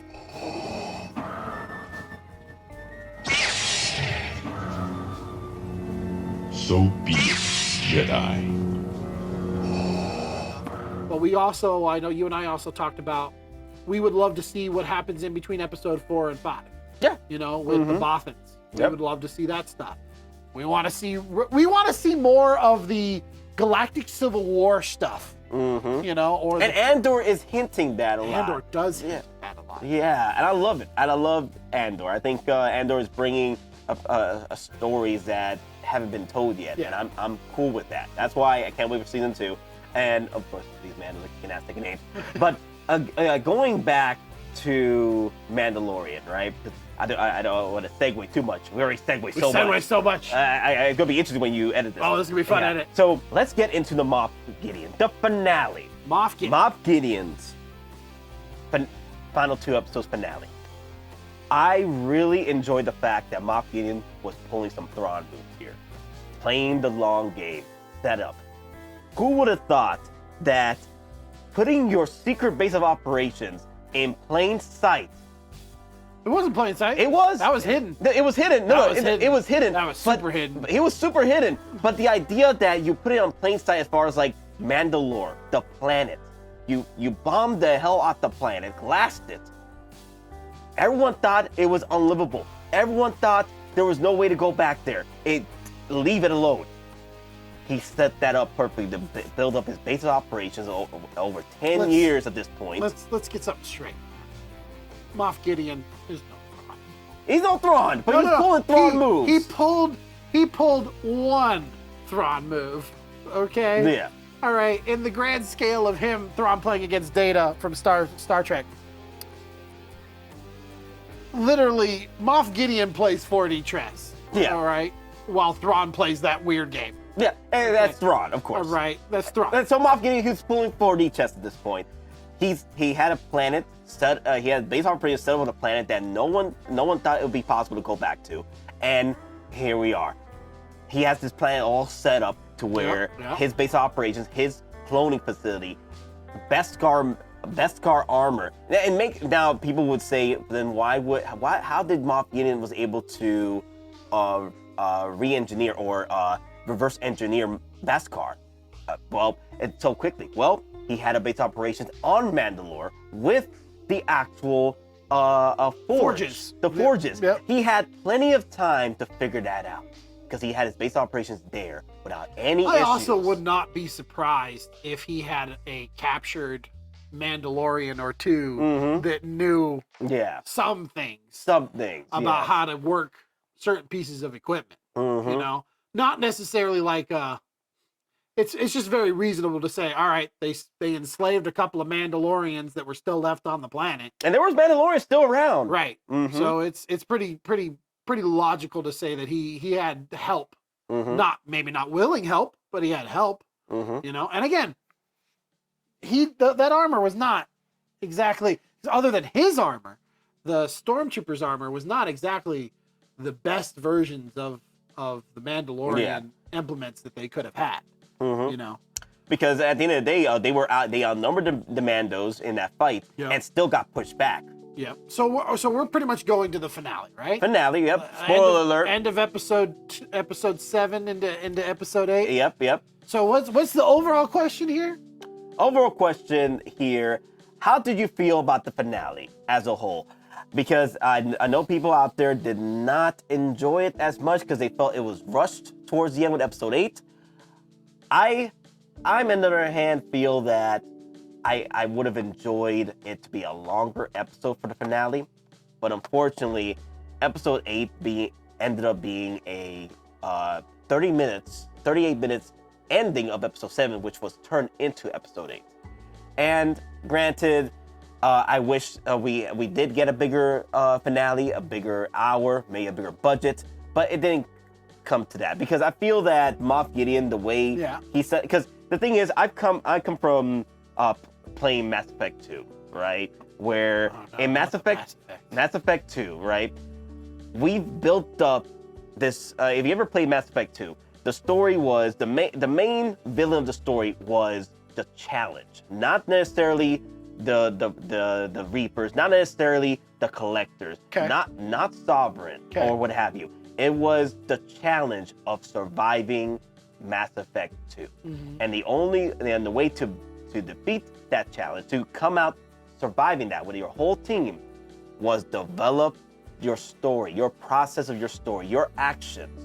Depending on your actions throughout the story and how much work you put in throughout the story leading to Mass Effect 2 will choose your fate on whether or not you will survive it or not, right? And depending on how well you did, how well your loyalty missions did, how much of the story did you do, including the side quests, created your destiny. Either you died and you died with your entire team, or you died with some of your team, or you survived with your whole team, or survived with less of your team. That being said, I felt that with Moff Gideon having the setup on the plan the way he did, I felt that we needed a lot more power from the Mandos for me to feel that it was a proper win against Moff Gideon. Not saying I did not enjoy the Mandos winning. I would have loved to see more. And I would have loved to see Boba Fett come into play. I would have loved to see Blue from the Republic with Zeb on his back, right? Coming in. Because they were aware. I think that's coming. Yeah, I'm hoping so, yes. No, I don't think it's a hope so. Yeah. I know it's going back to this again.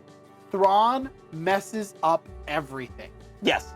When Thrawn comes back, yeah, he is going to be the de facto threat to the entire the Thanos galaxy. Yes, the Thanos of the galaxy at this point. No, he's not even Thanos. Okay? Thanos was purple. This boy is blue. My boy's blue. All right? And And he's this boy, 8 foot tall. doesn't need a gauntlet of magical stones to take over the galaxy. I'm pretty sure when Thrawn comes back in, yes, he is going to take over the universe, the galaxy, so quickly. He's going to wreck so many planets and take control of so much with the brand new Imperial forces that have just been hiding in the wings. It's going to force everybody who was like, hey, we don't need the fleet. They've talked about it. We don't need the fleet anymore. Let's dismantle it. It's going to force the Republic to go, holy crap, we still needed the fleet. Yep. What do we have available? We've got Mandalorians available. We've got some new, we've got our pilots, Blue, your boy Blue. Yeah, and Zeb. And Zeb, who have been talking to all these other Outer Rim forces. Yep. We've got Boba Fett and him taking over Tatooine, technically. Yep. You know, he's the new crime boss there. Yep.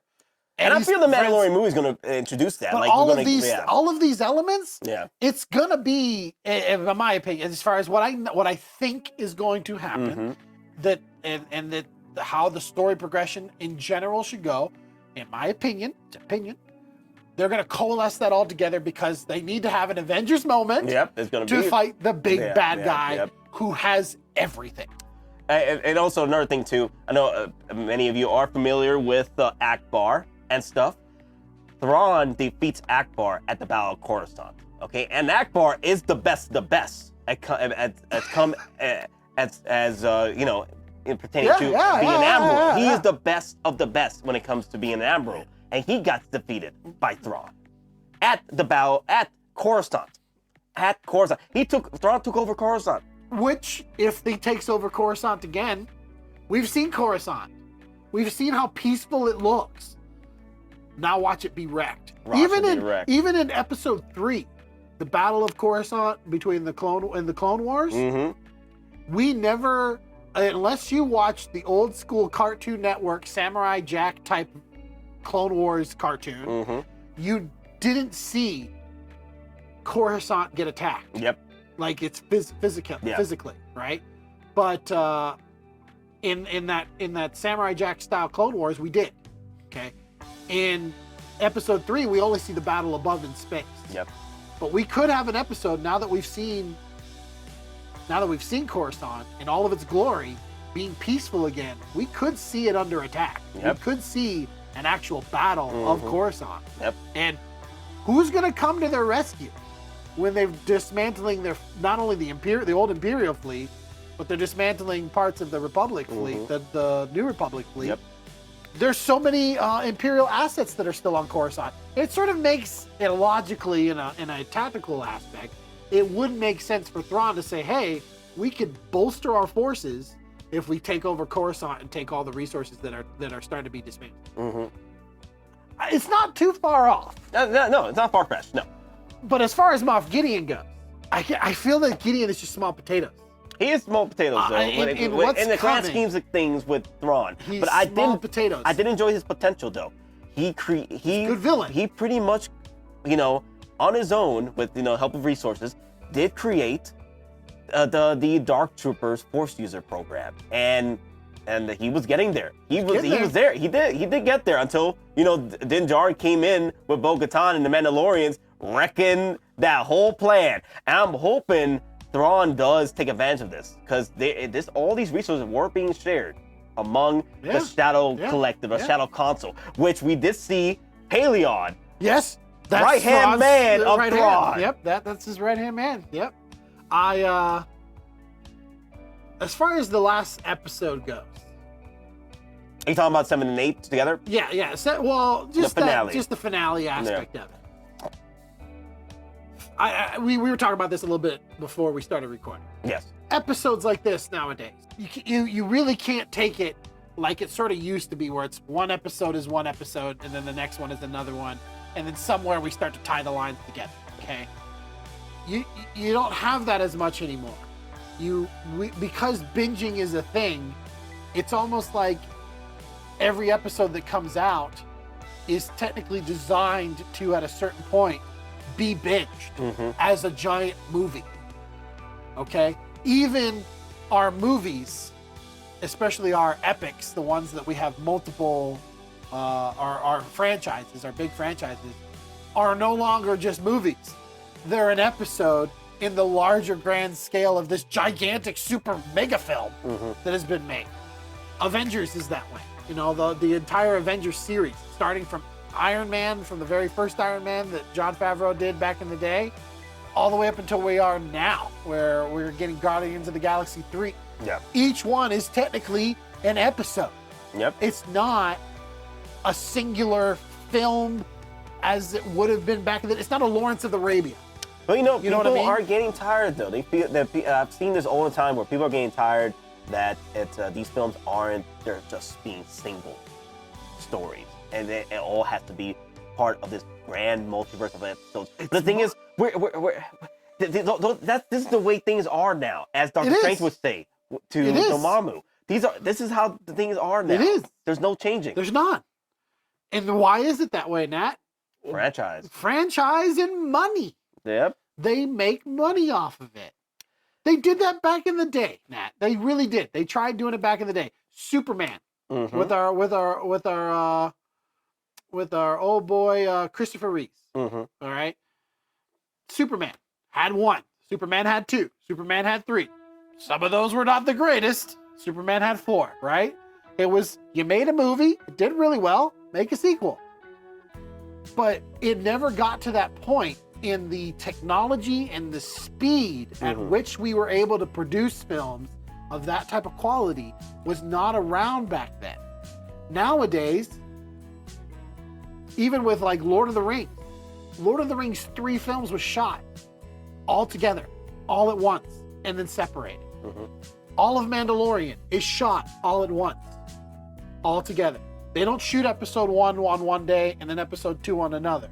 Okay, they're pulling them together. There's a reason why they had so many different directors. What is it? Bryce Dallas Howard gets like two episodes. Dave Filoni gets one. Dave Filoni gets one. John Favreau gets 2. I can't remember some of the other directors. There's another guy. He did the finale. Futuyama or whatever. All of these different directors get different episodes, but it's all shot within the same time frame. Yeah. Okay. Everything keeps moving because you have all of these resources, and you need to. Technically, they've got a budget, and they've got a timeline, and they need to make that match whatever, however they can. The overall episode, I still really like. And if we were to go back and watch it again as a binge, I don't think it would feel as short as we thought it was. You know what I mean? It would feel like a giant film. And I'm pretty sure there might even be like the guy who recut Kenobi. There's somebody who might go back and recut this whole thing. And take out all the world building. And take out all the little things that they would say is just filler. Yeah. Which is... But we're so used, me and you are so used to fillers, like real fillers, like bad fillers. Anime fillers. Anime has season is a filler. Worse.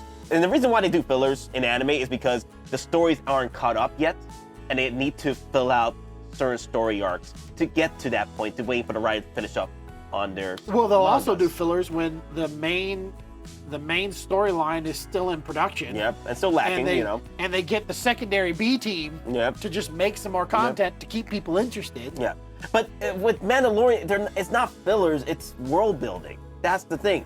These aren't fillers. Well, I would argue that almost any filler is still technically filler. It is. It is. Unless you go off the rails like Attack on Titan did their whole little cutesy little SD type character thing. That's filler for Attack on Titan people, but it has no real merit to the real story.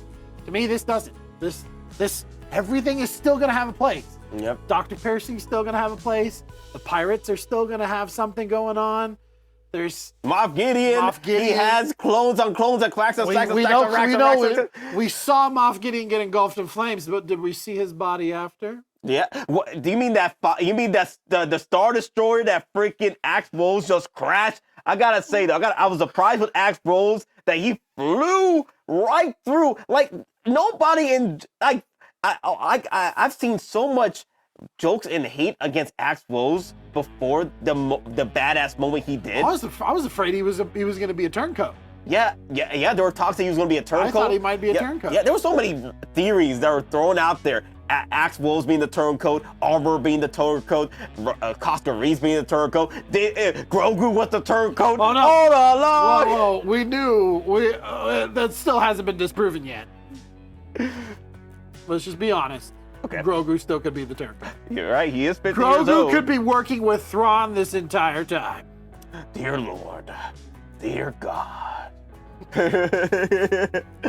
So I did like that moment where Axe Rose pulled a Leroy Jenkins, and I was like, dear Lord, please don't kill Leroy Jenkins. Don't kill him. Don't you dare kill him. I had to bring up the Leroy Jenkins. I thought he was gonna die. Oh God. Because he was gonna crash that Star Destroyer. I'm like, dude, you got no, that boy ain't gonna die. That boy ain't gonna die. Yeah, but speaking of deaths, they did take out my boy Paz Vista, Uncle Blue. Okay, Uncle Lorian. Uncle Lorian went out swinging with the Praetorian guards. The Praetorian guards, man. It was a sad moment. I think it was a good moment for him to wrap up the Vizsla legacy. Yeah. Because the Vizslas are not technically known for being a supportive name in Mandalorian history. There was only one, and that was Tar Visa, who brought the Mandalorians together, and that was the original Darksaber Jedi Mando. Right. But what we're after him, it's kind of been just Vizslas really messed up a lot of things over history. They took out the true Mandalorians, which was Jango Fett's father. My boy's name. What's his name? Jango? Jango's father. Jango's adopted father? Yes, Jango's adopted father. What's his name? The true Mandalorians. I can't remember. Pretty much Jango and I know what you're Boba talking Fett. about, though. Yeah, pretty much Jango and Boba Fett are in line to be rulers of Mandalore. If Boba Fett ever wanted to, he is in line because his lineage with Jango and his lineage with the original adopted father. Thanks to Vizsla, they got wiped out. Thanks to Vizsla, and also Count Dooku was involved as well, and that's why he got to know Jango Fett. But either way, I did like the fact that possibly Axe Wolves will be training Vizsla's son, Ragnar. Yeah. Jaster Muriel. Yes. Jaster Muriel. Yeah, rest in peace. His surrogate father. Yeah, surrogate father, rest in peace. The true Mandalorians. I like how our Vizsla went out. Yeah. I kind of still like how this goes into your not your Clone Wars. Was it Clone Wars? Yeah, it was Clone Wars. Vizsla in Clone Wars is played by Jon Favreau. Yep. Pre-Vizsla. The Vizsla in Mando is still played by Jon Favreau. Past Vizsla. Yep. I just like how they did that. Yep. I like how they did that. I like his send off. I like his fight with the was it the Praetorians? The Praetorian guards. I like to call it Praetorian. Praetorian. It's old. The Praetorian. It's old.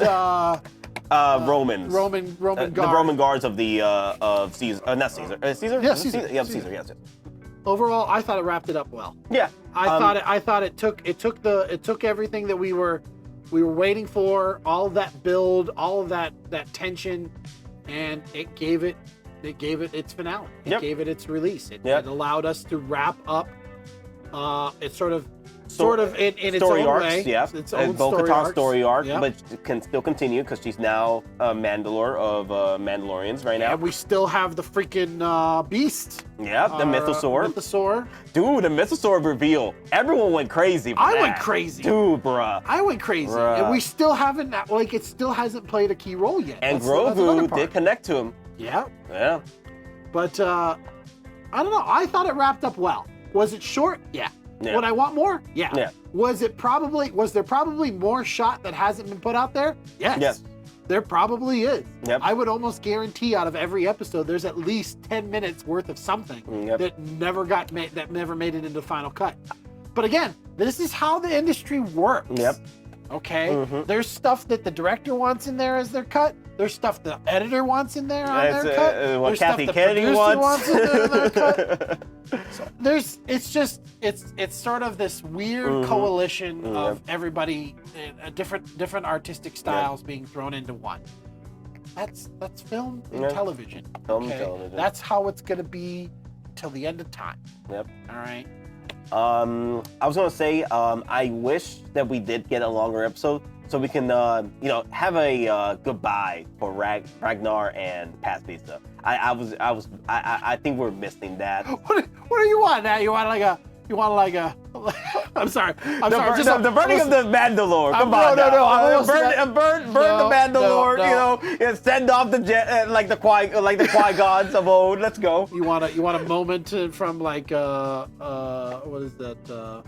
Catching Fire or the Mockingjay series, where you have like the image just pops up and then you hear the fanfare and the torches get burned. And, No. Yeah, I would have preferred to see that. You want to do that now? We can do that on our own. Yeah. Okay. Yeah. We can do that. I think that's the only. There's one other thing I did not like, and that was part of it. It's just there was a send off from past, in the episode 7, but we didn't see like a proper farewell with Ragnar and his father. Right. But the only other thing I did not like, and the episode's happening right now, the world building did have pacing issues throughout the season. And I feel that's the reason why I did bring the rating down a bit, because so far this entire rated it already? Yeah, we're gonna share our rating. It's very rating. Okay. So usually with my ratings, I start at a 10 for Yeah, all we've shows, always done all that. movies, Yeah. I start from a 10. And I bring it down as far as you know, as the story progresses. This show, I did enjoy it. It was pretty much a solid 10 throughout the show. So is this where we're going into our ratings now? Yeah, we're gonna get in our ratings because is there anything you did not like before we get into the ratings? Because I think the only two things I've said that I didn't like, or three things. I wish the finale was longer, which was pretty cool. The pacing has been off because of the world building, but I did enjoy the world building. So I'm not too mad with the world building because I did get. No, I would kind of agree with that. I would agree that the pacing is not consistent. Mm-hmm. The pacing is not consistent. The mood of the overall show is not consistent. Mhm. There are there's lighter episodes versus heavier episodes, but the lighter episodes are very light. Mhm. You know, they're a lot more silly, so to speak, versus some of the heavier episodes, which are way darker, Mm-hmm. right? The moods are different.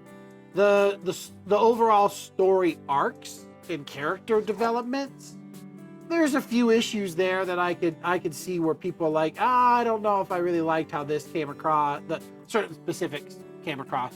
I don't know if I really want to dive into to some of those as much, just because I really have come to this point in my life where I want to judge a show on its entirety, not yes. based on a per episode basis. Even when I go to watch a film, I have a hard time shutting off the filmmaking side of my brain. So when a film makes me naturally not do that, or if I just say, screw it, I just want to enjoy this, I don't want to look at it analytically, then I'll shut that side. I'll really strive to shut that side off on me. There's always these little moments where I'm like, oh, that could have been fixed a little bit better. They could have done this a little bit better. That angle was not as perfect as it could have been. But then I'm nitpicking. And when I'm nitpicking, I'm not enjoying myself as much, right? Yeah, I was the same way when Axe Wolves. How the hell did he have that much fuel to get past the atmosphere to get to he the... changed jetpacks. You're right. You're right. He got up there. Yeah. He took a jetpack off. He put a new one on. As he was rolling up there, he probably picked it off for some dead Imperial No. Yeah. No. He got up to the ship. He went next to the first Mandalorian he saw, took his and put that one on his and put his on the other guy. It was like, feel that up. You're gonna die. This is near empty, sir. Please fill Near this empty. up. Fill that up. Before you go over to the next ship, we're all evacuating. Fill that up. Can you imagine? The dude forgets to fill up the jetpack. I really can't now. He's like, all right, guys, let's do this. Oh, shit. WX Wolves! Thank Ferret. Thanks, Ferric! He just says that all the way down. Yeah, but he's the guy that's at the bottom of the crevasse, just like, oh, is that our ship? Oh, no. Oh, dang Ferric, Dang, freaking Ferric. wolves. But you know what? That trooper survived. To fight another day. To fight another day. Yep. That's the new revenge plot. Oh, damn. He comes back with Beskar, Dark Trooper 2.0 armor. Oh, you didn't kill me there. Dear Lord. Oh, Axe Wolves. That Axe Wolves. And I like the fact that Axe Wolves is now the newest favorite of the Mandalorians. Because before, people just complain about him. Like, oh, he's just some random dude. Who cares about him? Yeah, but look, that's a good testament. We had him in season 2 as a random guy. Random Joe. Random guy. Yep. But he had a role. He had a role. There was a role for him to play. Mm-hmm. I'm pretty sure we didn't see the Doctor or some of these other random characters without them having a role to play in the future. Mm-hmm. I have a feeling Jack Black's going to have a character later in the future. Possibly. Yep. You know? Yep. Lizzo's Yep. probably going to have something to do with it later in the film. I didn't care if they brought those people in. Because I actually didn't know who Lizzo was until someone That's told me okay. I was Lizzo. I knew she was. I like her music. But Okay. there's a part of it where it's still like, hey, who cares if they brought him in? All right? Yeah. Was their role really detracting from the overall story building? I didn't even know who that was. It doesn't even matter, Yeah. right? We're still having fun, but Yeah. seeing Lloyd Lloyd is. Christopher Lloyd was cool. Christopher Lloyd was. Yeah. I like his bit with the separatists. I love that. Like, Count Dooku was a visionary, cut down by the Jedi scum. Yep. Yeah, I love and then Bo-Katan's like, Yep. politics. You need to stop. Yeah. All right. So what are we getting to the ratings? Finally? Yeah, let's get into the ratings. I think we already talked about what we didn't like. I think you already mentioned There's what you some didn't story like. things. Yeah. Some character development things. Yeah. Little things that I would nitpick on. Yeah. Could I see other people's arguments on certain stuff? Yeah. I could. I feel like if I was having a conversation with Denobi, he'd probably bring up a whole bunch of points, and I'd be like, you know what? Fair point. Those are fair points from your perspective. Yeah. And from what you would want. Outside of that, so sorry to say, the market is still huge, and people want what they're getting, and they want more of it, because not everybody looks at all the nitty gritty. It's actually a small minority that look at the nitty gritty and say, oh, change all these things for me, right? But it's not about us, it's about what makes them money. Yeah. So, ratings. The ratings. So I'll go back to previous seasons and work my way up to season 3. Season 1. Season 1? Season 1. I haven't done a rating of everything. So yeah, this is a season 1 rating. Season 1 rating is a 9. I'm right there with you, 9. Season 2. You know what? Before you do that, I want you to just so we can kind of have this on our own little thing. I'm gonna make a small note. Okay. Pull up just a Word document or something. I got it. All right. And I want you to just write down your season ratings so that we kind of have this thing like, hey, we're not just saying, oh, mine was a 9 too. You know what I mean? Let's see if we can do that real quick. And season 2, book. I say book. Are we putting Book of Boba on this? Book of Boba Fett, and then we put Andor in there too. Okay, all right. Mando and Boba ratings. Andor, and then what was after Andor? Season 3. Mando 1. Mando 2.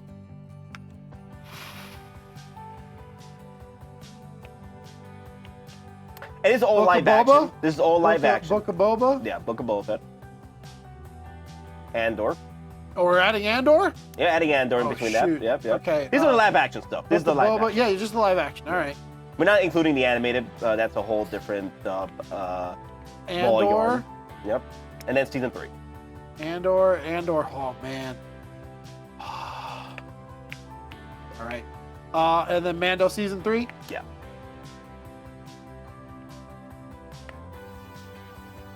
Okay. This is All right. Yeah, I got mine. All right. Just so maybe some of those at home can see that. I don't know. Just trying to make it official here. Make it official. Look. I can't really turn. I think about it. There he goes. My tablet. Yeah. I can't really turn mine over here because of my damn screen, or my cables over here. What's the other one? And then this one. Yeah, there you go. Cool. And then there's one. There we go. Okay. All right. Season 1. I got of Mandalorian. I got a 9. You got a 9? A 9. 9. Like, okay. Good solid 9. 9. It brought us back into everything. Yeah. Made me feel back at home with Star Wars. It felt like Star Wars again. The like gunslinger storyline. Oh, yeah. Come on. Yeah. The grittiness of Star Wars. Yeah. Loved every minute of it. Yeah. All right. 2. 2. May I go for it? 8.5. Wow. 8.5. 8.5 for season 2 Mando. I give it a 9.5. 9.5. You thought it was better than season 1? Because of the way they brought back Luke Skywalker. I feel that season 2 really brought back Luke Skywalker. We were all in a dark place with Luke Skywalker. Even though I feel the story was still good with season 2. I think the pacing was great. I feel that the story, the world building was still there, and not as much as season 3 was. But I did like the story building with Grogu and Mando. And they really told a good ending for Mando and Grogu. The story arc between the both of them. The ending was great. Yes. The ending was perfect, almost. I mean, there was a few things. There was a couple little story things that I was a little, okay, see where you're going with it. Not necessarily like, I don't know. I'm trying to reflect back on season 2 now. What was our sniper's name? Our Imperial sniper. They had a great Great moment with him. Damn, my boy, damn. The comedian. The comedian. I keep forgetting his name too. I keep forgetting his name. No, not Bo. No, obviously, damn. Bill Burr. Bill Burr. Bill Burr's character. Yeah, Bill Burr. Yeah. Bill Burr's character. Yeah. I thought they did a good job with his story arc. Mm-hmm. I think where season 2 kind of suffered a little bit was,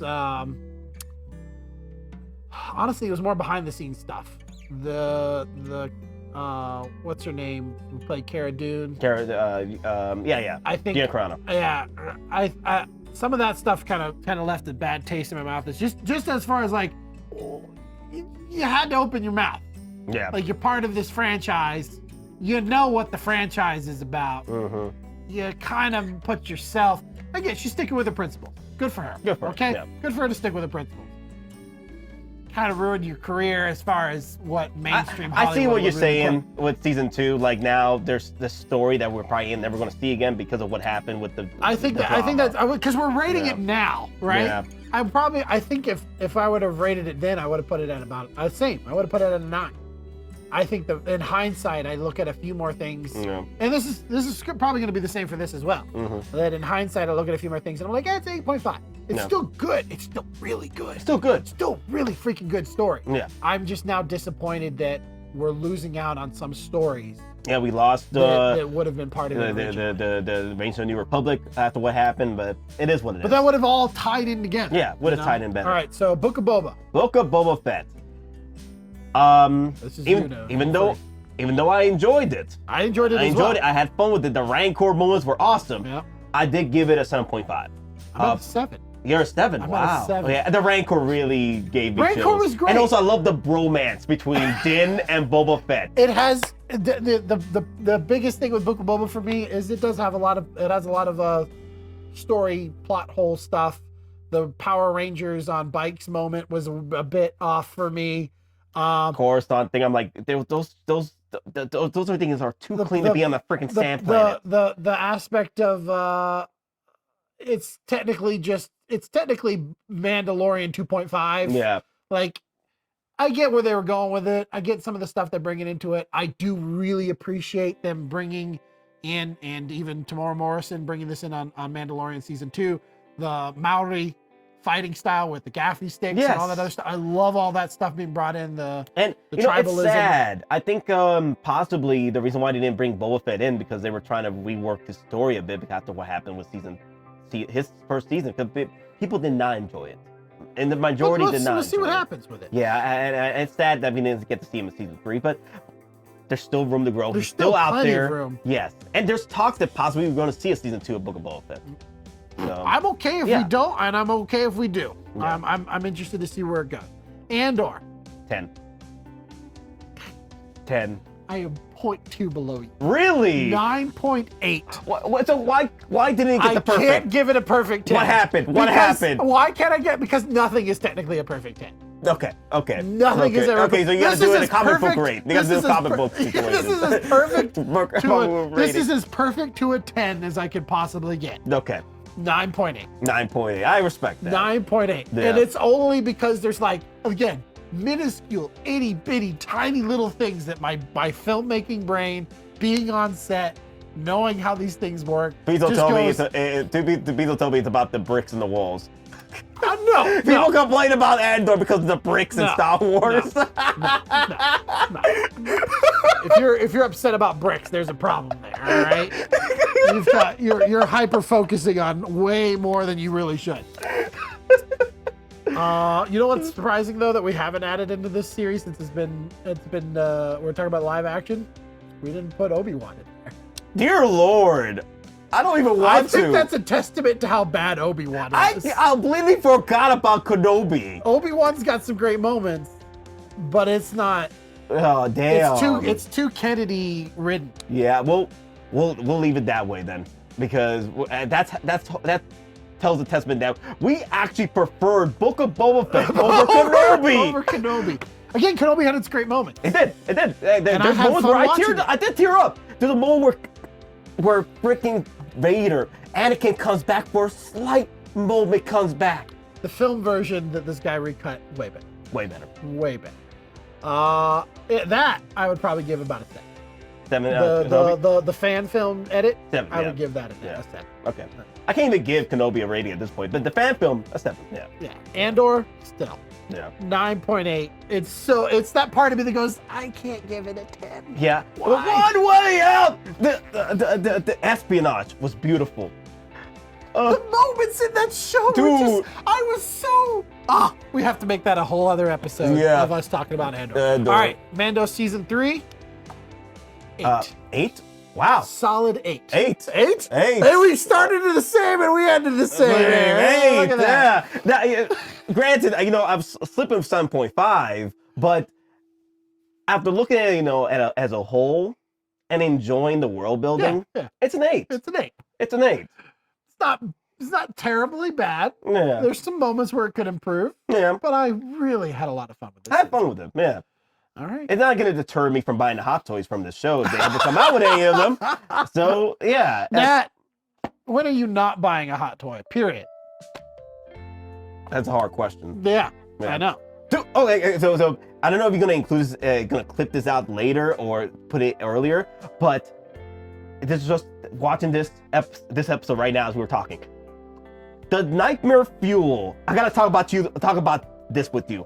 The nightmare fuel that was involved with this episode was watching a B2 battle droid run like it did, like it was straight off freaking Battlefront. Can you imagine being a clone trooper? This is just like the simulations. Comes out around the corner, you see this whoom, whoom, whoom, whoom. It's this big ass Terminator looking battle droid coming straight at you with full freaking speed. Nightmare fuel. Well, was it scary? Sure it was. It was scary, Nat.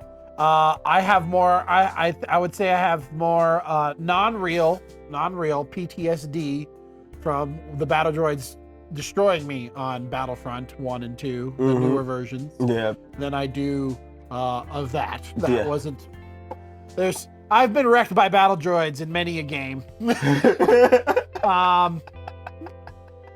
But they've always been that, Roger, and then shooting the wrist rockets and all that. They're just they're clunkers, Yeah. all right? The clankers, The right? clankers. You always see them like that. You don't really see them running and booking Yeah. it like that. Yeah. That's true.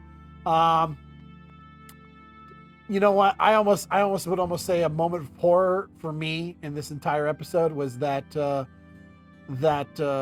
unseen Mandalorian who had his jetpack removed by Wolf and given the empty jetpack.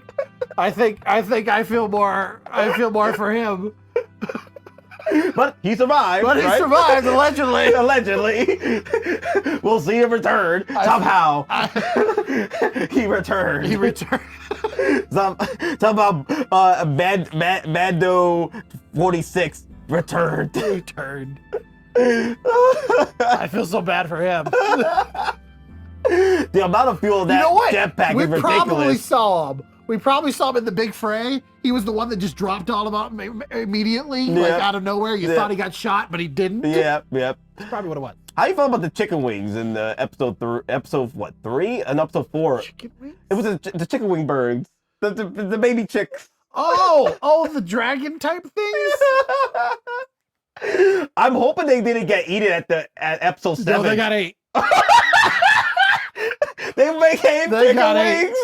They got 8. They were like, all right, we're gonna remove our helmets, but we're gonna cook this shit, right? No, that's the theory that the birds, the meat that's being Ewok right now, turning over the fire. That is the baby chicks. They got 8. I'm pretty sure they got 8. What are they gonna do with? I like how they put it though. We found 3 new foundlings. Wait, does that mean that they eat their foundlings? Find out next time. But out of your mind, right? Out of my reviews. Damn, I haven't had this conversation like this with Gabe in a minute. This is good. We're gonna be doing more of this. Yeah, this is fun. Yeah, it was fun. It was fun. Definitely like to see if we could do. You said Andor. Find some time to talk about Andor. Man. Andor, yeah. Heck yeah, dude. I will talk about film and Star Wars and nerddom all day. Yeah. All day. But wow, okay, yeah. Let me definitely save this real quick. But let's see. Mandalorian season 3. There we go. So I do want to come back to this, for our rating. I like how we didn't include Kenobi. Oh my god. Oh, do you want to do an official sign off? Yeah. Well, let's do sign off now. Also, all right, guys, that is all we have for today for Out of Your Mind reviews at Geekin Out. Thank you once again, Gabriel Cruz, for coming in and joining this conversation. Thanks for having me, buddy. You know I always love being talking nerd stuff with you on many occasions. Yeah. We do so when we're not even on camera. Yep, I definitely want to see how you edit this because this is a lot of information. Take your time, sir. Oh, I will have fun. This might even be a two-parter. Wow, a two-parter. Holy. We got a lot of content here. Yeah, it is a lot of content. We've cut at least like 5 times at 20-minute intervals at each one, so that's at least an hour worth. Wow. Yeah. So enjoyed. Hopefully you guys enjoyed this review. And remember, guys, this is just our opinions. Our opinions. This is how us being critical does not. We just enjoy the product. We're just being critical. We're not hating on it. All right. No. And for all those out there that worked on this film or the series, you did a great job. Yeah. Okay. You got to give props to the crew members, the electricians, the grips, the makeup artists, the designers, the people who built the sets, the 3D animators, the people who built the virtual sets. All of those people deserve props. All right. They worked really hard on this. And I'm saying that from somebody who's done 14 to 16-hour days on big films and big shows. Okay? Yeah. So props to all of you out there. You did a great job. Keep it up. Keep hustling. Try not to get burnt out. And we'll see what happens after the writer stuff. The writer strikes. Let's go, baby. So I'm going to say thank you, everybody, for stopping by. Thank you very much, Nat, for having me. And we'll see you all next time. Yep. And remember, guys, we're just simple collectors and filmmakers. Trying to make our way in this freaking gas. Yeah. May the weapons be with you always. Okay.